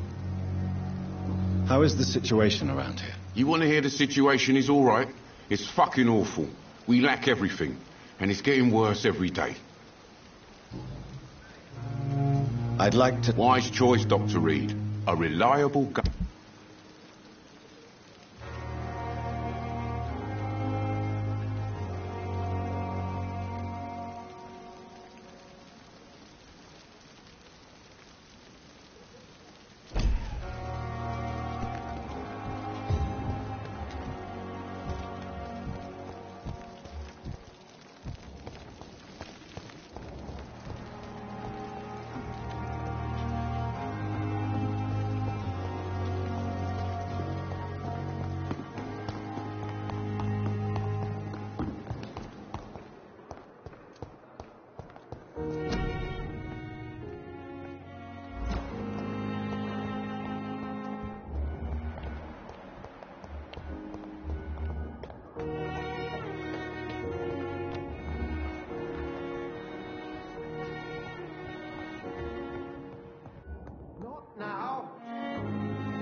It's locked.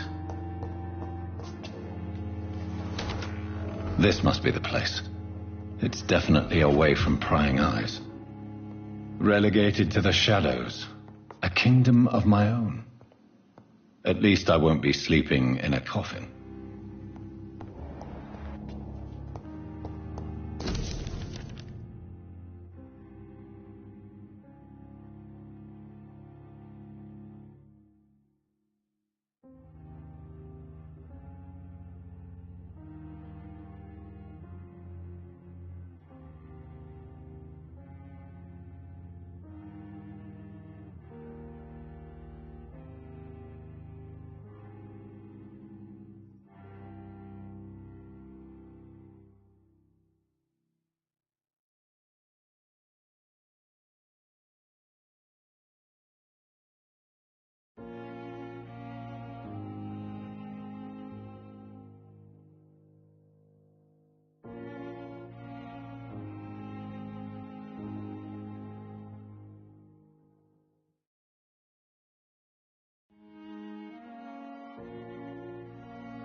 The flower's dying.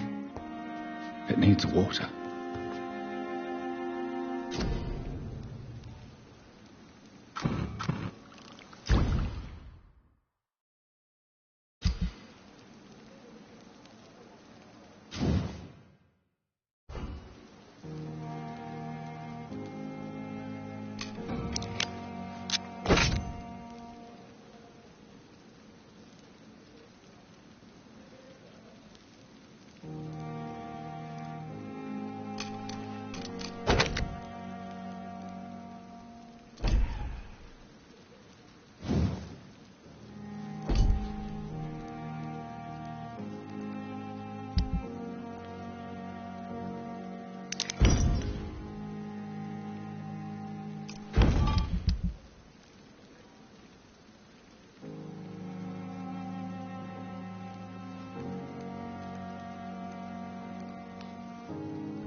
William Bishop's blood is much more unstable than human blood and shows extensive mutation.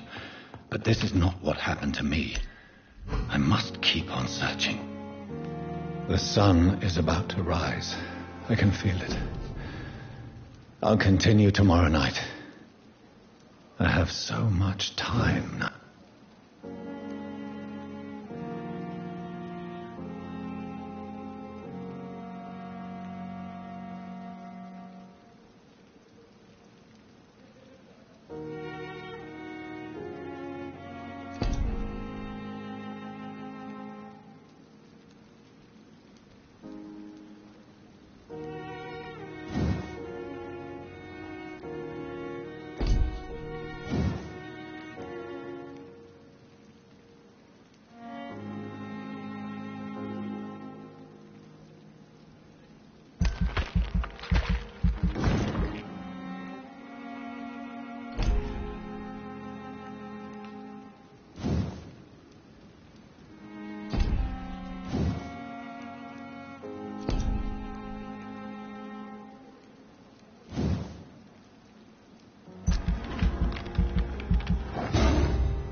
If I'm to stay here until my research is complete, I'd better learn to hide my true nature from the mortals. But what about my thirst for blood? I not want to make wait, Doctor. I've patients to attend.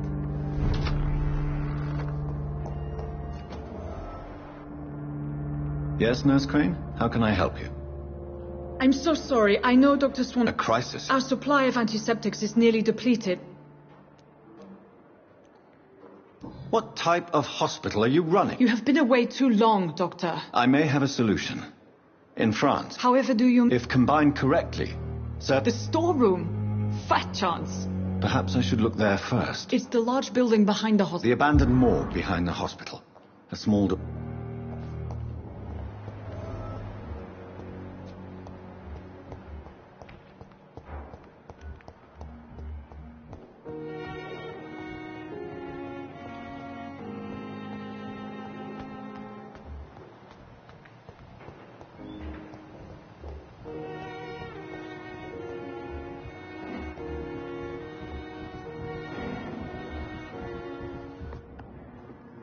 I cannot enter.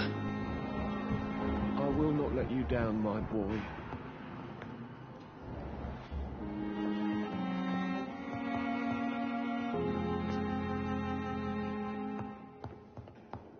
My sweet girl. With you at our side, Dr. Reed, I know that Pembroke will kill and survive this epidemic.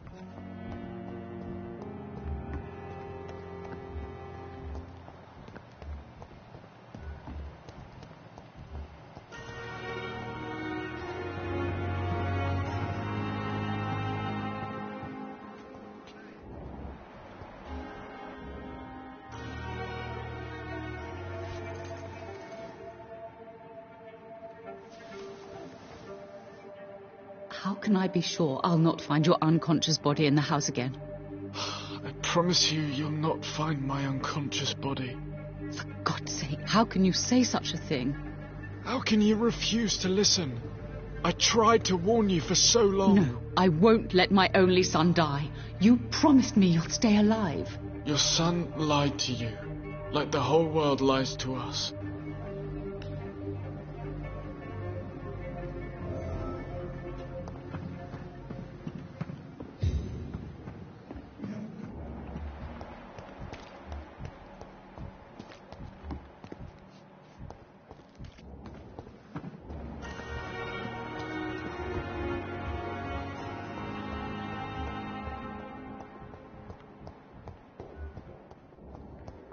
It's locked, all right.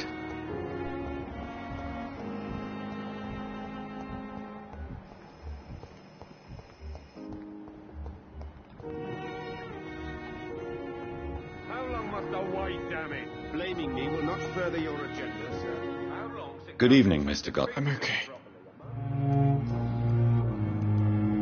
Why did your mother have you hospitalized here? My mother just wants the best for me. She won't rest while I'm here. She'd go all the way to hell and back to help me. Pembroke Hospital may look unorthodox, but rest assured you're in good hands here. It's not me you have to convince, Dr. Reed. It's my mother. Is your mother bothering you? As your doctor, I can ask her to leave you alone if you would prefer. That's tempting, Doctor. But you have no idea what my mother is capable of. She would tie herself to my bed if you asked her to leave.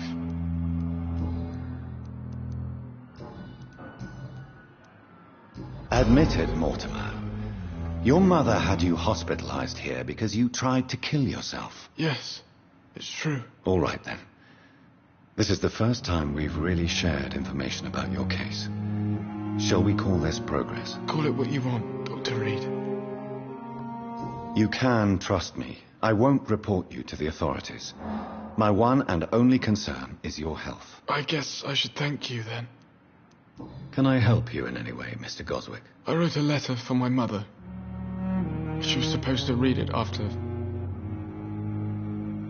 my death. But I suppose she doesn't have to read it now. I see. And is this letter still near the place where you tried to take your own life? Yes. And I don't want anyone reading my last words. I mean, I'm still here. If you bring me back that letter, then perhaps we'll talk.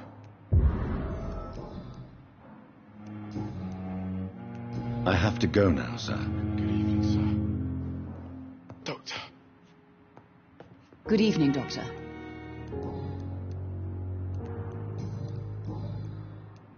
Your son wished to die, Beatrice. Why did you hide such crucial information? Are you not aware suicide is a crime? Mortimer could be thrown in jail. I can't let that happen. I won't. I understand you fear the legal consequences, Mrs. Goswick. All my son needs is help and comprehension. Not judgment and punishment for what he may or may not have done. Goodbye, Mrs. Goswick. Don't waste your time with me. Good evening, Doctor. And good evening to you, Dr. Reed. What do you think of Dr. Ackroyd's aversion to modern medical methods? It's a shame he's so narrow-minded. Dr. Swansea taught me that science is about exploring uncharted territory. I'm convinced that's true. With the influenza and all that's going on, you should put your differences aside, don't you think? Why is it so difficult to work together? I believe that if Dr. Ackroyd had been the one to discover the transfusion process, he would be the first to recommend its use. So you believe it's just a question of jealousy and pride? Dr. Ackroyd is as proud as he is blinded by his obsolete concept of medical science. Please, could you tell me something about yourself? I'm a great admirer of your work concerning blood transfusion, Dr. Reed. I run my own experiments. I'm convinced it's the future. What made you choose to be a doctor? I'm not ashamed to admit you and your work have inspired me. I am honored to have the opportunity to work by your side.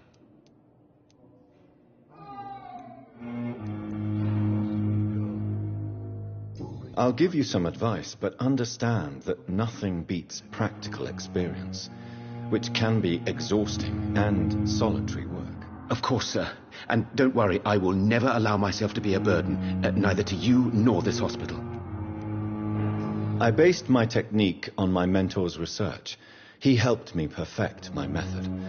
What is yours? I'd rather not talk about it. For now, it's just theories and first approach.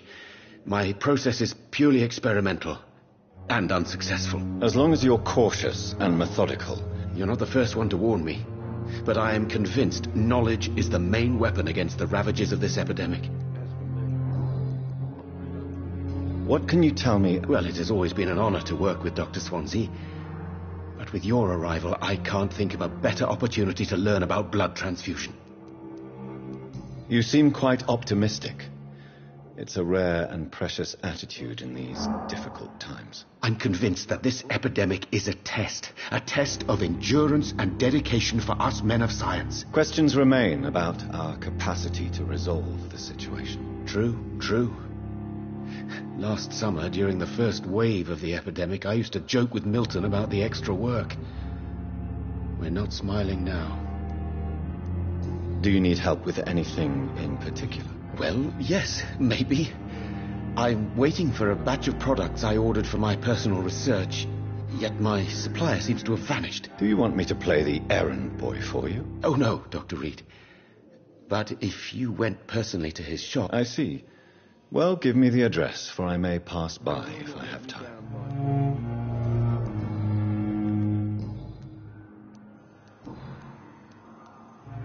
Tell me more about your willingness to experiment with new medical techniques. Harvey Fiddick is a patient suffering from a severe injury that could cripple him if not treated correctly.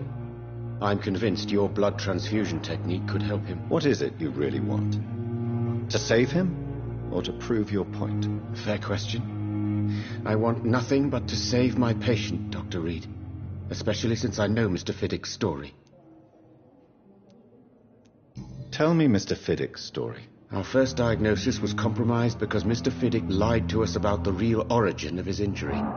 He first claimed it was an accident. But why would he hide such crucial information from us? Because he is a proud father, ashamed of putting his children at risk because of his own negligence. This personal involvement could also appear to be a lack of impartiality.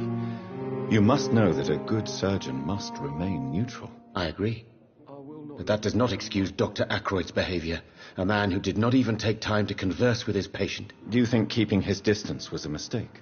All I know is that I'm taking care of human beings with desires, hopes and fears, not some biological machine comprised of blood, bones and flesh. Goodbye, Dr. Strick.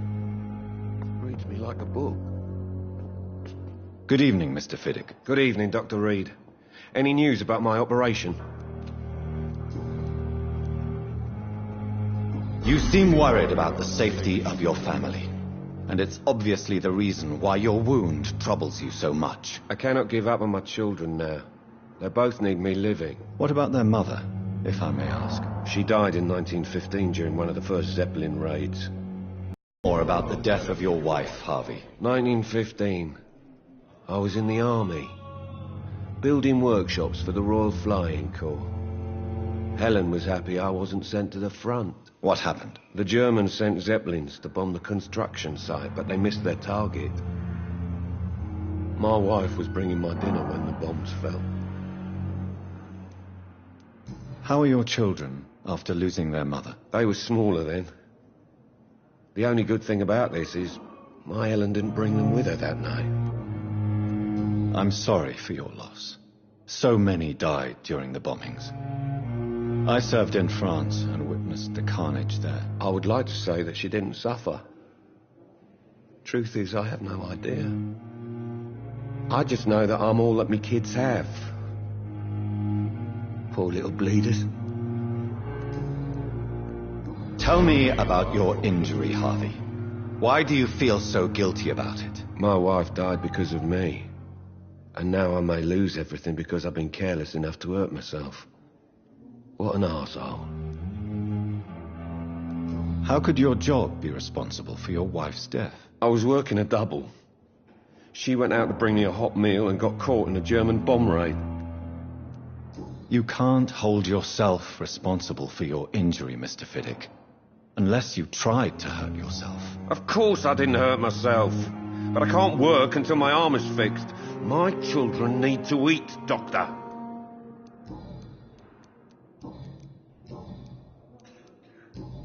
Goodbye for now. You always knew the words to calm the children, Helen. As for me, what a blundering idiot.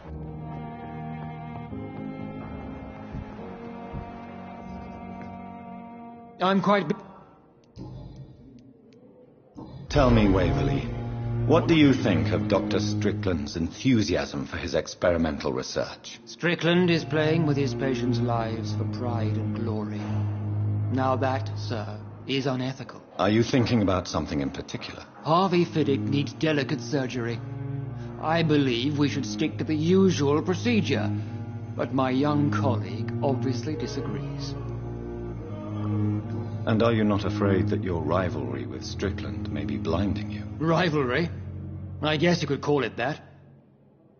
But I will never be childish enough to let my personal feelings affect my judgment. Why do you wish to lead this surgery? I strongly believe that Mr. Fiddick should not be butchered to test an unproven procedure.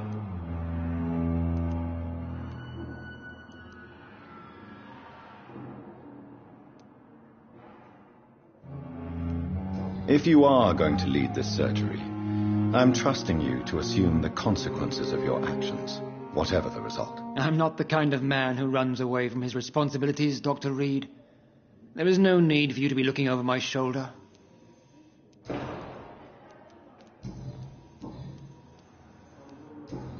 Thank you.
I cannot enter. Not now.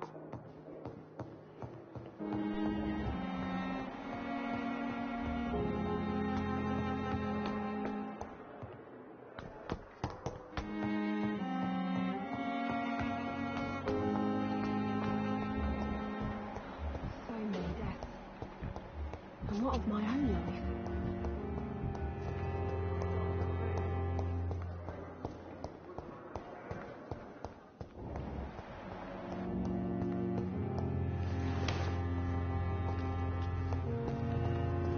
It's locked, all right.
Behavior is similar to the infected William Bishop.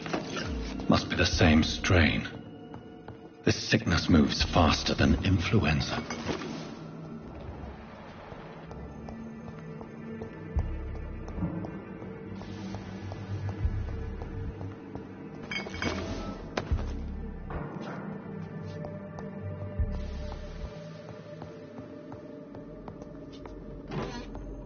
This key will surely grant me access to the basement.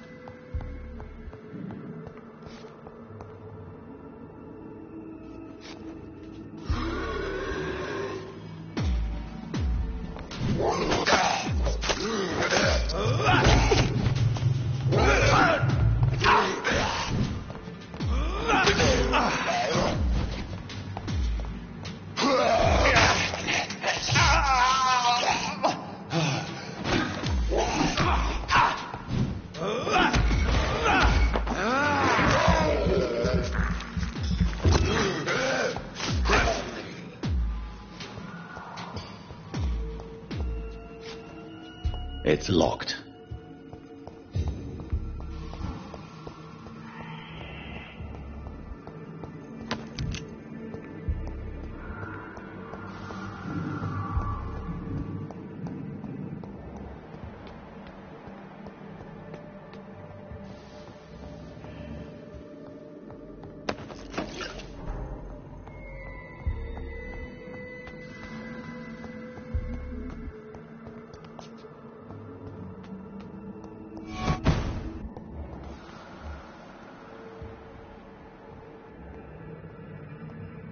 These scowls feed from corpses and the husks of animals. They're not after blood.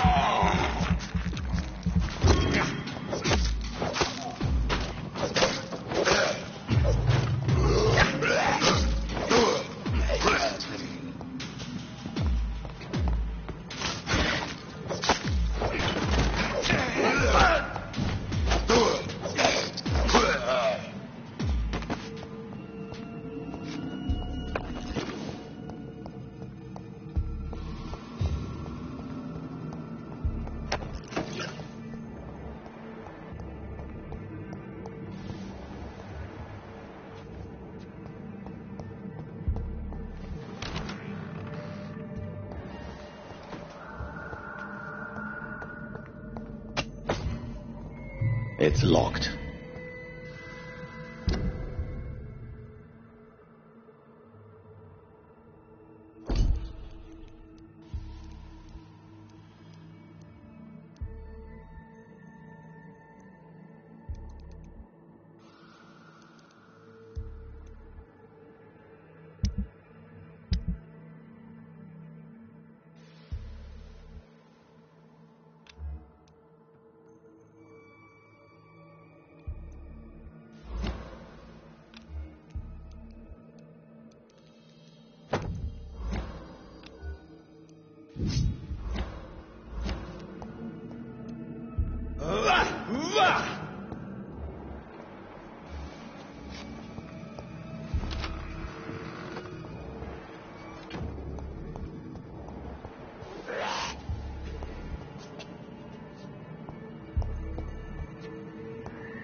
Skals can be so ferocious.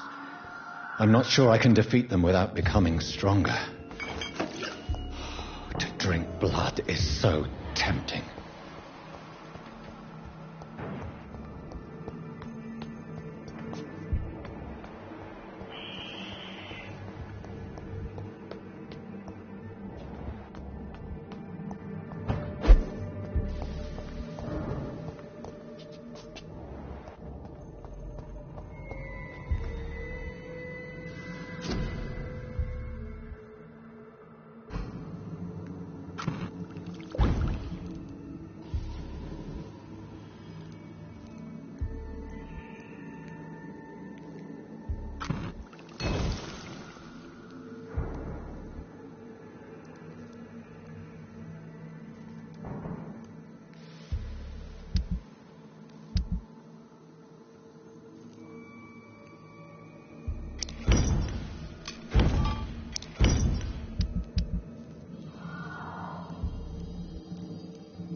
Finally, you've returned, Doctor.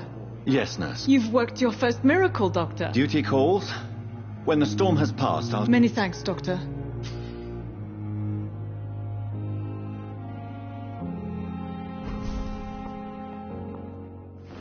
Good evening, sir. Good evening, Mr. God. I'm okay. Do you need any help? I'm afraid I may, sir. I don't mean to be a burden. You are not a burden, sir. Healing you is my responsibility. And you have my gratitude for that. Do you need any help? Thank you, Dr. Reed, but you've done enough already. The rest is up to me now.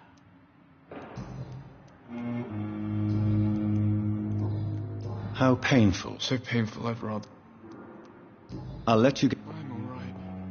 Don't waste your time with me. Good evening, Doc.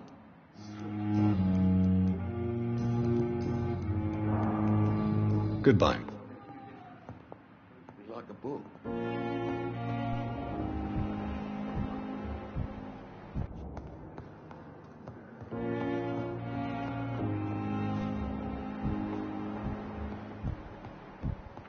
Good evening, sir.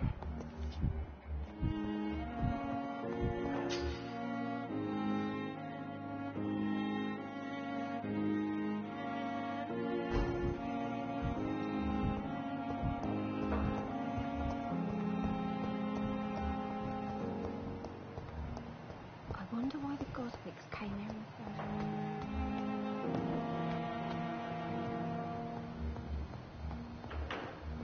I cannot enter.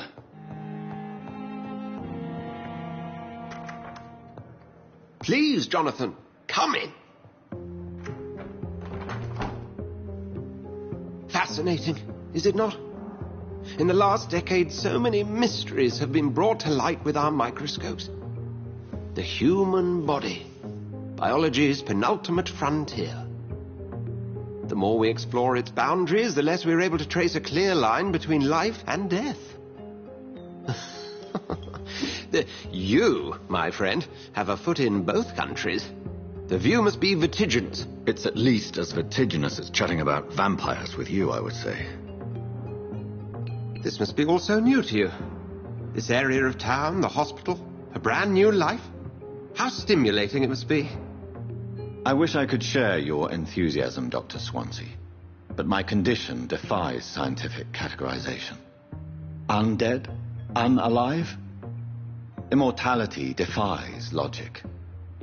I cannot express my thrill at this serendipitous turn of events. The world's most eminent specialist in blood transfusions, a vampire. One might say a gift from heaven.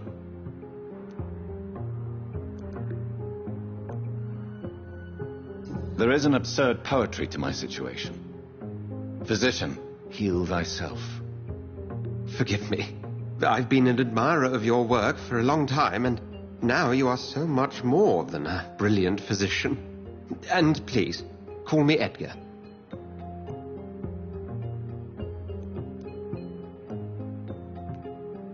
There is no need to apologize, Edgar. You offered me sanctuary when I had none. Very well. I have a task for you, Jonathan.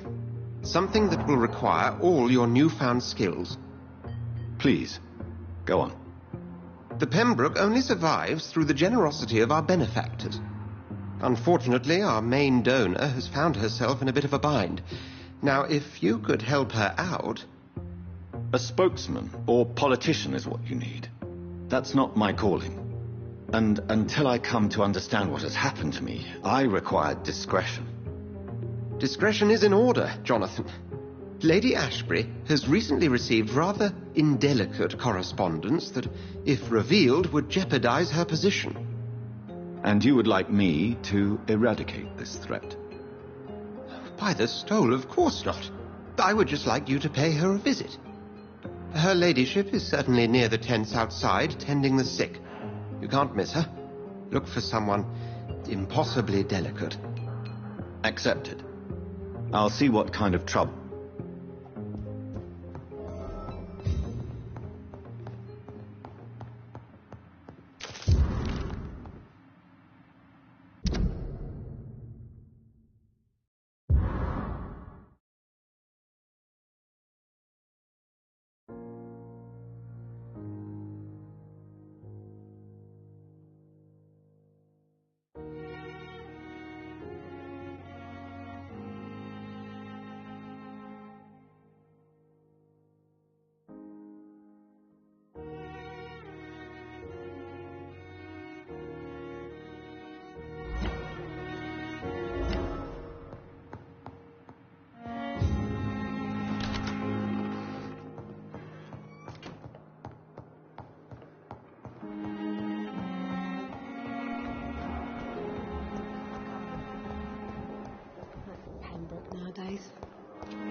Have you heard about any Blackmail?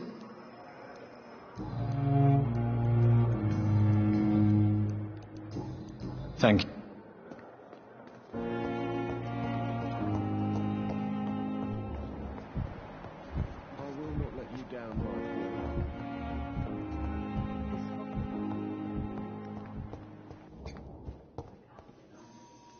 Good evening. And good evening to you, Doctor. Have you heard If you're running some official inquiry, you had better Tell me, Thoreau, what's the real cause of your dislike for Dr. Ackroyd? He refuses to admit that your blood transfusion technique is the only way to save Mr. Fiddick. I'm convinced we must use it. What Dr. Ackroyd really said is that you lack the skill to perform this operation efficiently. Is there anything you have to say about this? It's a false conceit. Dr. Ackroyd secretly envies your reputation. His jealousy blinds him. I'm not the real target here. Goodbye.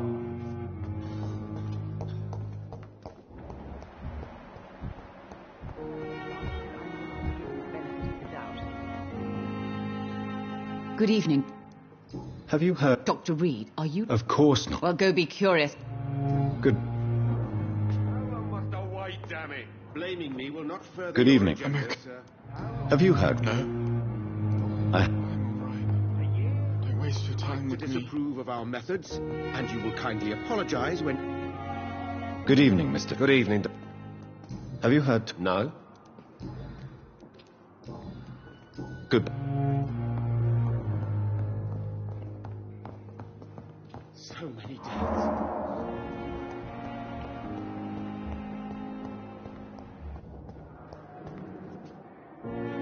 Good evening. Good evening.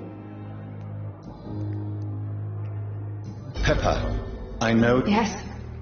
Milton Hooks is my man. I have no intention of reporting you, Nurse Hall. The rules say I won't be allowed to work. Is he worth... Hey, I'm no perfect woman.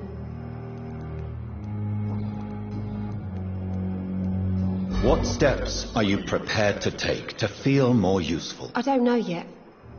My sister believes...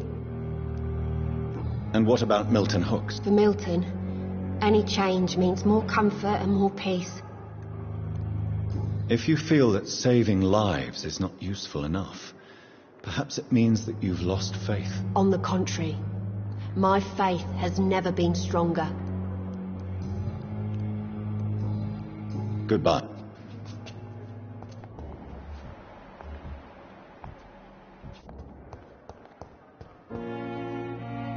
Hello again. Goodbye.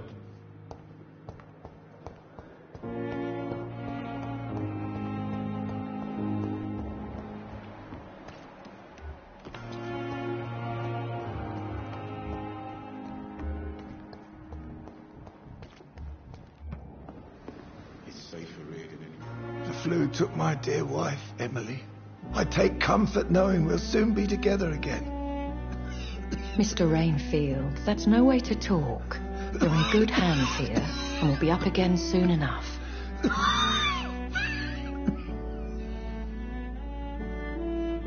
Now do me a kindness and get some sleep.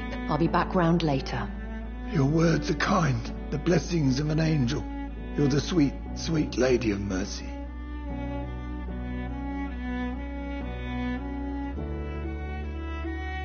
Good evening, Dr. Reed. It's a pleasure to see you again. You seem surprised. Dr. Swansea has brought me up to speed concerning your recent appointment to Pembroke Hospital. You're a the lady who saved me that night, before vanishing into thin air. I remember you from the pub with Dr. Swansea.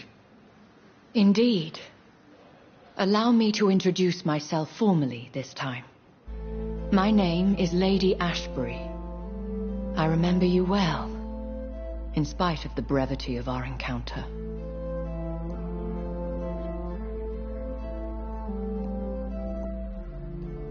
So it seems our Dr. Swansea does indeed have a fascination for creatures of our constitution. Dr. Swansea is a remarkable man. Dedicated, one might say, obstinate. He spent years compiling our bestiary. I hope you're more disposed to answer my questions now. You must have countless questions, but our rather urgent matter first. Swansea has explained. My cover, if you prefer, has been compromised. Have any of the patients given you trouble? These poor souls have so little left to live for. I do my best to ease their pain. The world would be a better place if it were cared for by women like you. You make me blush. I am simply a necessary evil. Pardon my boldness, Your Ladyship, but I have questions concerning this condition we share.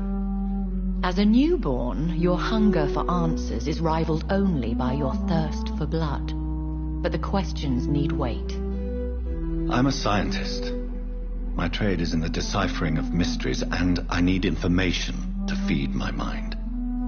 I will gladly answer every question you have, but first, prove yourself capable of resolving my predicament without eating the culprit.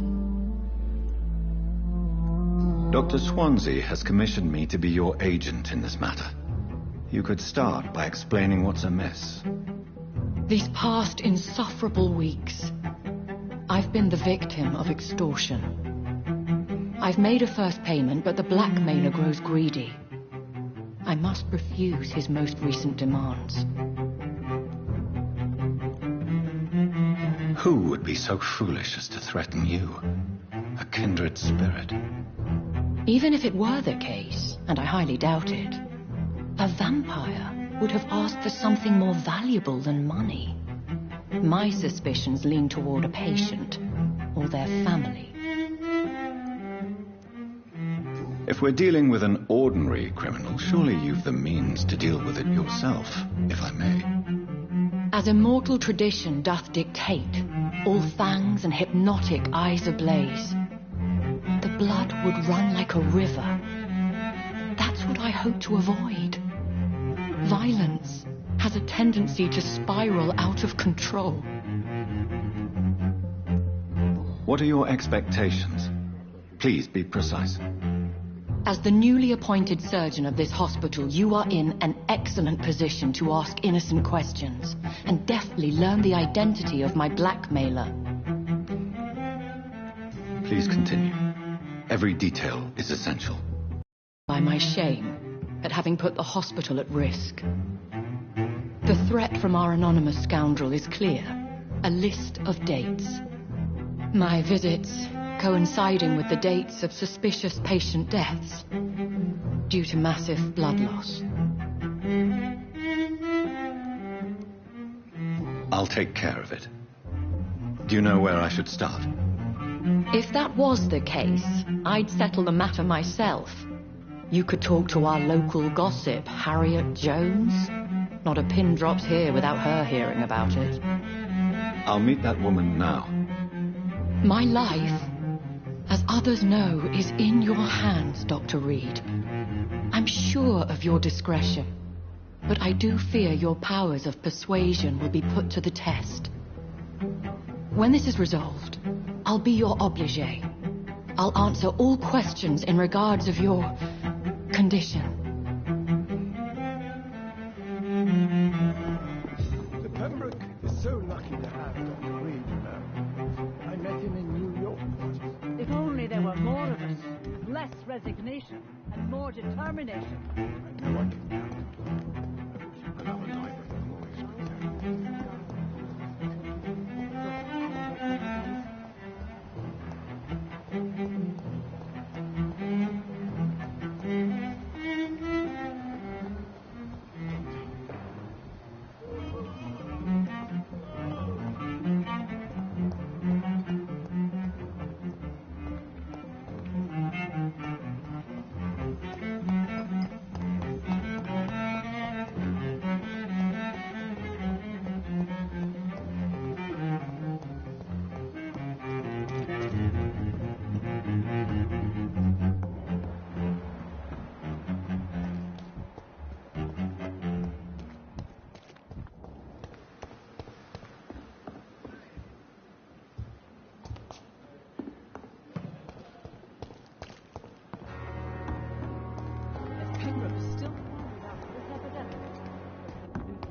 What? What is this? Who are you? Get out of my room. There's no need for alarm, madam. I'm Dr. Reed, the new surgeon. Preposterous. Dr. Reed, you say? I don't want some bumbling intern. Where's Dr. Swansea?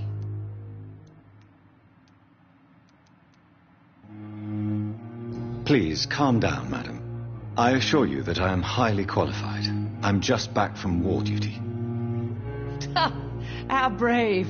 Threatening an old defenceless woman. You know how long I've been a patient here? You've picked the wrong fight. I'm Harriet Jones. Harriet Jones? Indeed. I've been meaning to have a chat with you. You know what goes on here better than any other patient, I gather. Oh, better than any patient, nurse or doctor. I've seen so many vile undertakings. I heard there have been some despicable goings-on. Was there a case of blackmail? Blackmail? Wait. You're investigating something. This isn't a social call. One of those incompetent c***s a poor sod's vein. You seem to know more about the goings-on here than anyone else. Beware, Miss Jones, in case suspicion should fall on you. That's it. Blame the old and infirm. I see those little bitches' greedy little eyes. Just waiting for me to pop off, they are. If I didn't know better, Miss Jones, I'd be inclined to say you enjoy this type of idle gossip. God's honest truth, Doctor. It's just the way it is here. Most of these bitches would let you freeze to death before getting you a blanket. I assure you, madam, this is not an investigation into a possible medical error. Debauchery, then? Nurses Crane, Hawkins, Brannigans, whores, all of them. They can't keep their legs shut. I've seen them scratching slutty sores. Really? Well, if you have irrefutable proof, I'll not have the staff behaving in such a manner here. This is your business, Doctor, not mine. But I swear one of the nurses is cavorting with some man on hospital hours. Thank you for your time, Miss Jones. The patients and staff might know something. I'll start my investigation with them.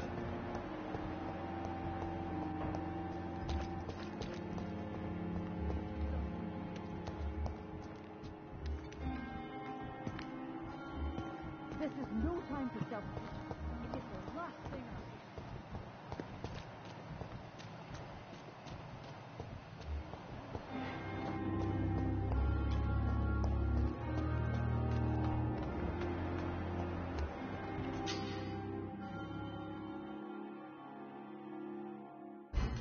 Don't worry, we're safe. We've dodged death so many times. Oswald. Don't worry. Please, sir. What's going on? I'm Blight, sir. Newton Blight. I'm Dr. Jonathan Reed. Oswald and myself were both infantry, sir. How long have you been searching for him? I can't go there. Don't be ashamed, Mr. Blight. Many soldiers. What can you tell me about it? I'm Oswald's best friend. This is a dangerous part. We were looking for the Pembroke Hospital. What can you tell me about your friend? His name is Oswald Thatcher. Where was your friend the last time you saw him? He went down by the canal. He didn't... Do you need medical attention, sir? No thanks, sir. Goodbye, Mr.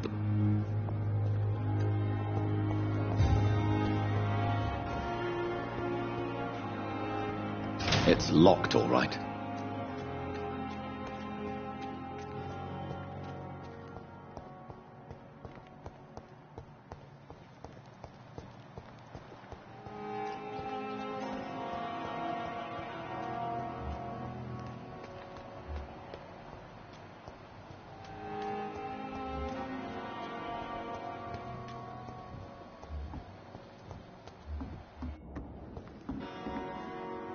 Good evening, nurse. Good evening, Doctor.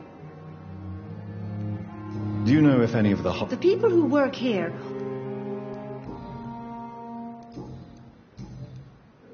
How are... Not... An invisible enemy? Sorry, Doctor. These luck... Do you think this hospital... We are all volunteers. I'm not Brilliant professionals. Most of them. It would be... Is there any... Well, I have never met someone as dedicated. Why should his aide... I guess it's fair to say he's always... Nurse Brannigan, if you do... No. I may disagree with some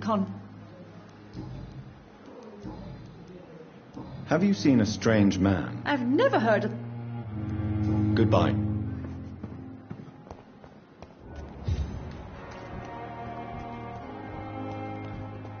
What must I do? What must I do? This isn't even my neighborhood.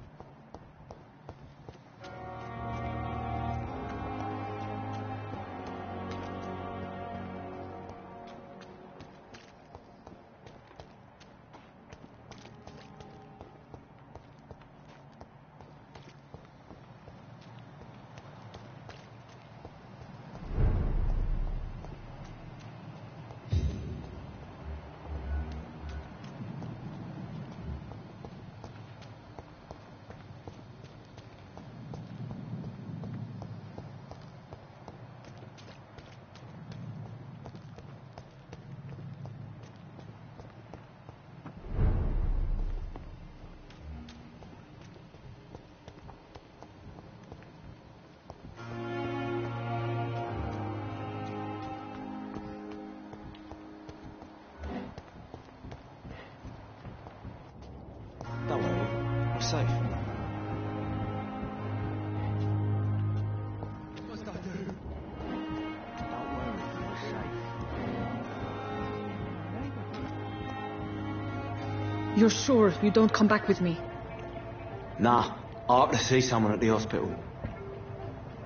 Be careful. You look so bad they may keep you as a patient. Fuck 'em. I don't like hospitals or doctors. Well then, when you go back to Whitechapel, you may find this useful. What is it? A pass for a free medical exam by the best nurse available. Just read it. I don't read well, but thank you, I guess.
He's locked the door behind him.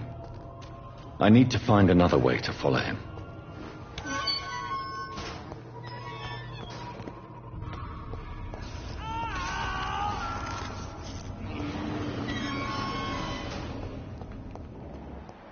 This man has been savagely attacked and dragged to the floor.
What sort of creature is this?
What sort of creature is this?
Here's what's left of him.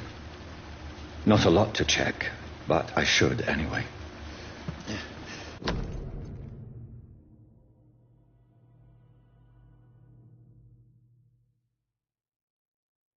Some voucher for a free checkup in Whitechapel.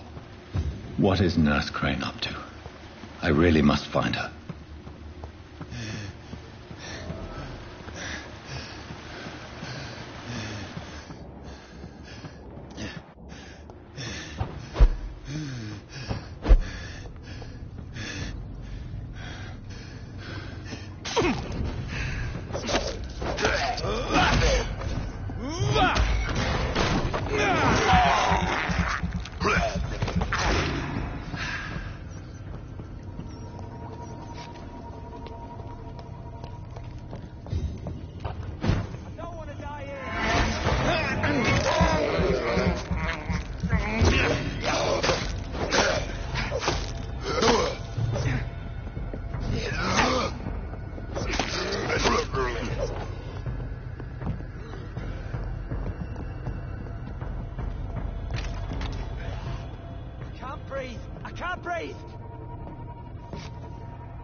I cannot enter.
I can't breathe!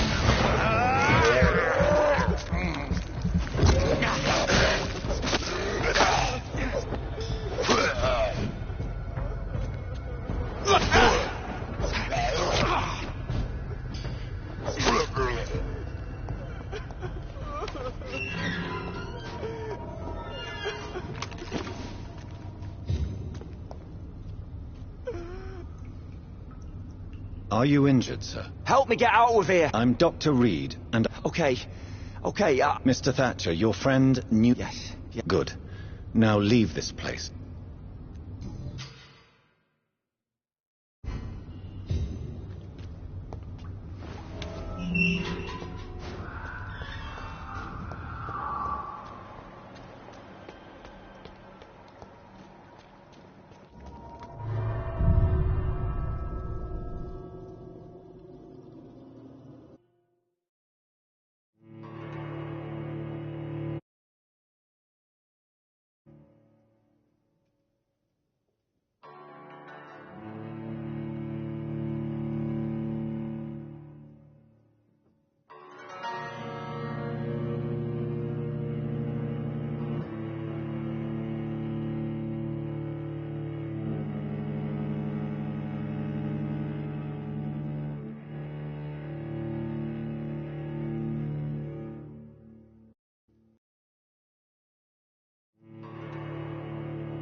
No place for you, sir.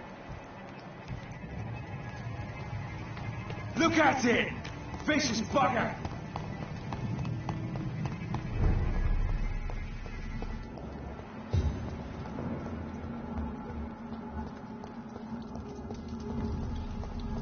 It's locked.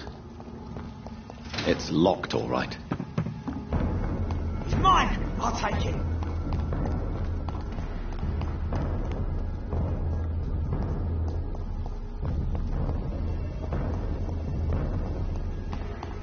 I'll put an end to you!